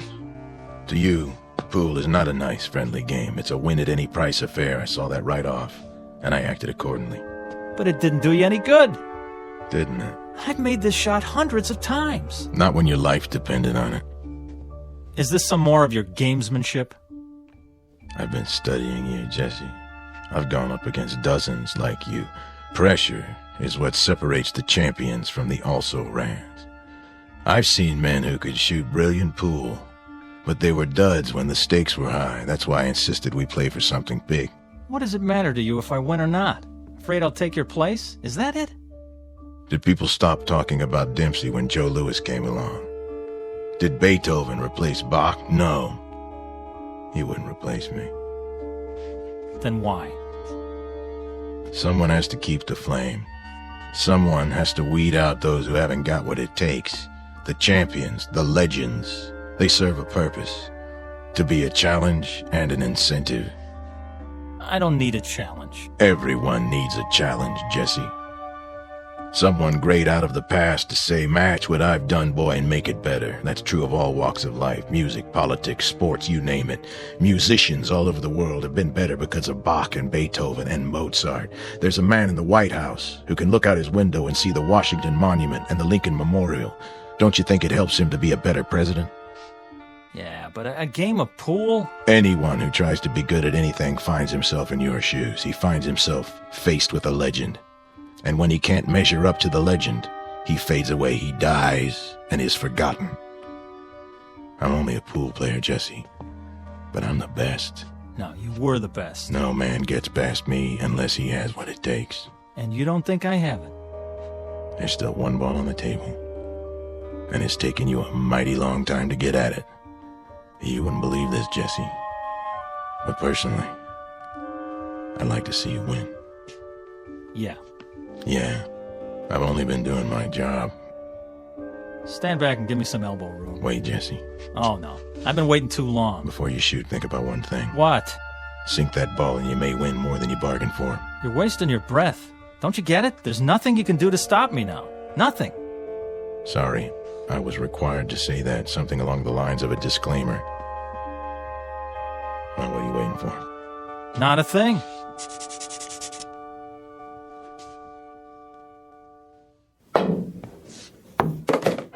Ha! Win more than I bargained for, huh? Is that what you said? Well, it's over. I beat you. Looks like you did. Now I'm the best. I'm the best at something. So you are. You had to prove yourself under pressure, and you passed the test. Well, aren't you going to congratulate me? I'm not sure that's in order. Thanks. What do you mean, thanks? I beat you. I'm going to live. Of course you are. Those were the stakes. You'll live forever. Then why thank me, fat boy? You'll find out when the time comes for you to leave Randolph Street. You're a sore loser, that's all. I beat you fair and square. Yeah. You saw it. I beat the king of the hill, Fats Brown himself. So long, kid. Thanks for the game.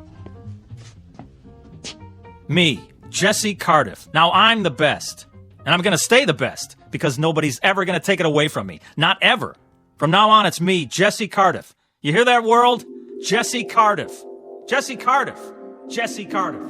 Jesse Cardiff. Jesse Cardiff. Jesse Cardiff.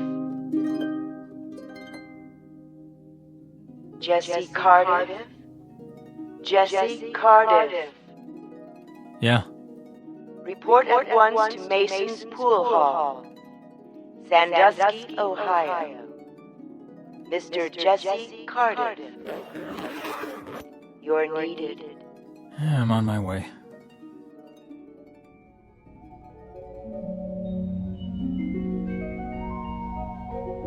Mr. Jesse Cardiff, who became a legend by beating a man known as Fats. But many years later, after his funeral, he found out that being the best at anything carries with it a special obligation to keep on proving it.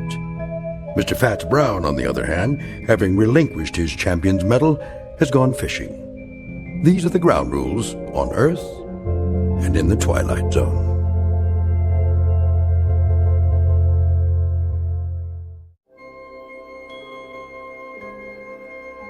Hi, this is Carl Amari, producer of the Twilight Zone radio dramas. I'd like to take a moment to tell you about our official website at twilightzoneradio.com, where you'll get the latest news and information on these Twilight Zone radio dramas. Plus, at twilightzoneradio.com, you can digitally download 3 free episodes or any of our episodes for only $1.95 each. In this age of ever-changing technology, we've decided to make these episodes instantly available to you by making the Twilight Zone radio dramas a digital download-only series. This means that this series will no longer be offered on CD. The CD collections at our website are now being offered, while supplies last, at buy one, get one free. So be sure to get your favorites before they're sold out. Be sure to visit us often, and I'll see you in the zone.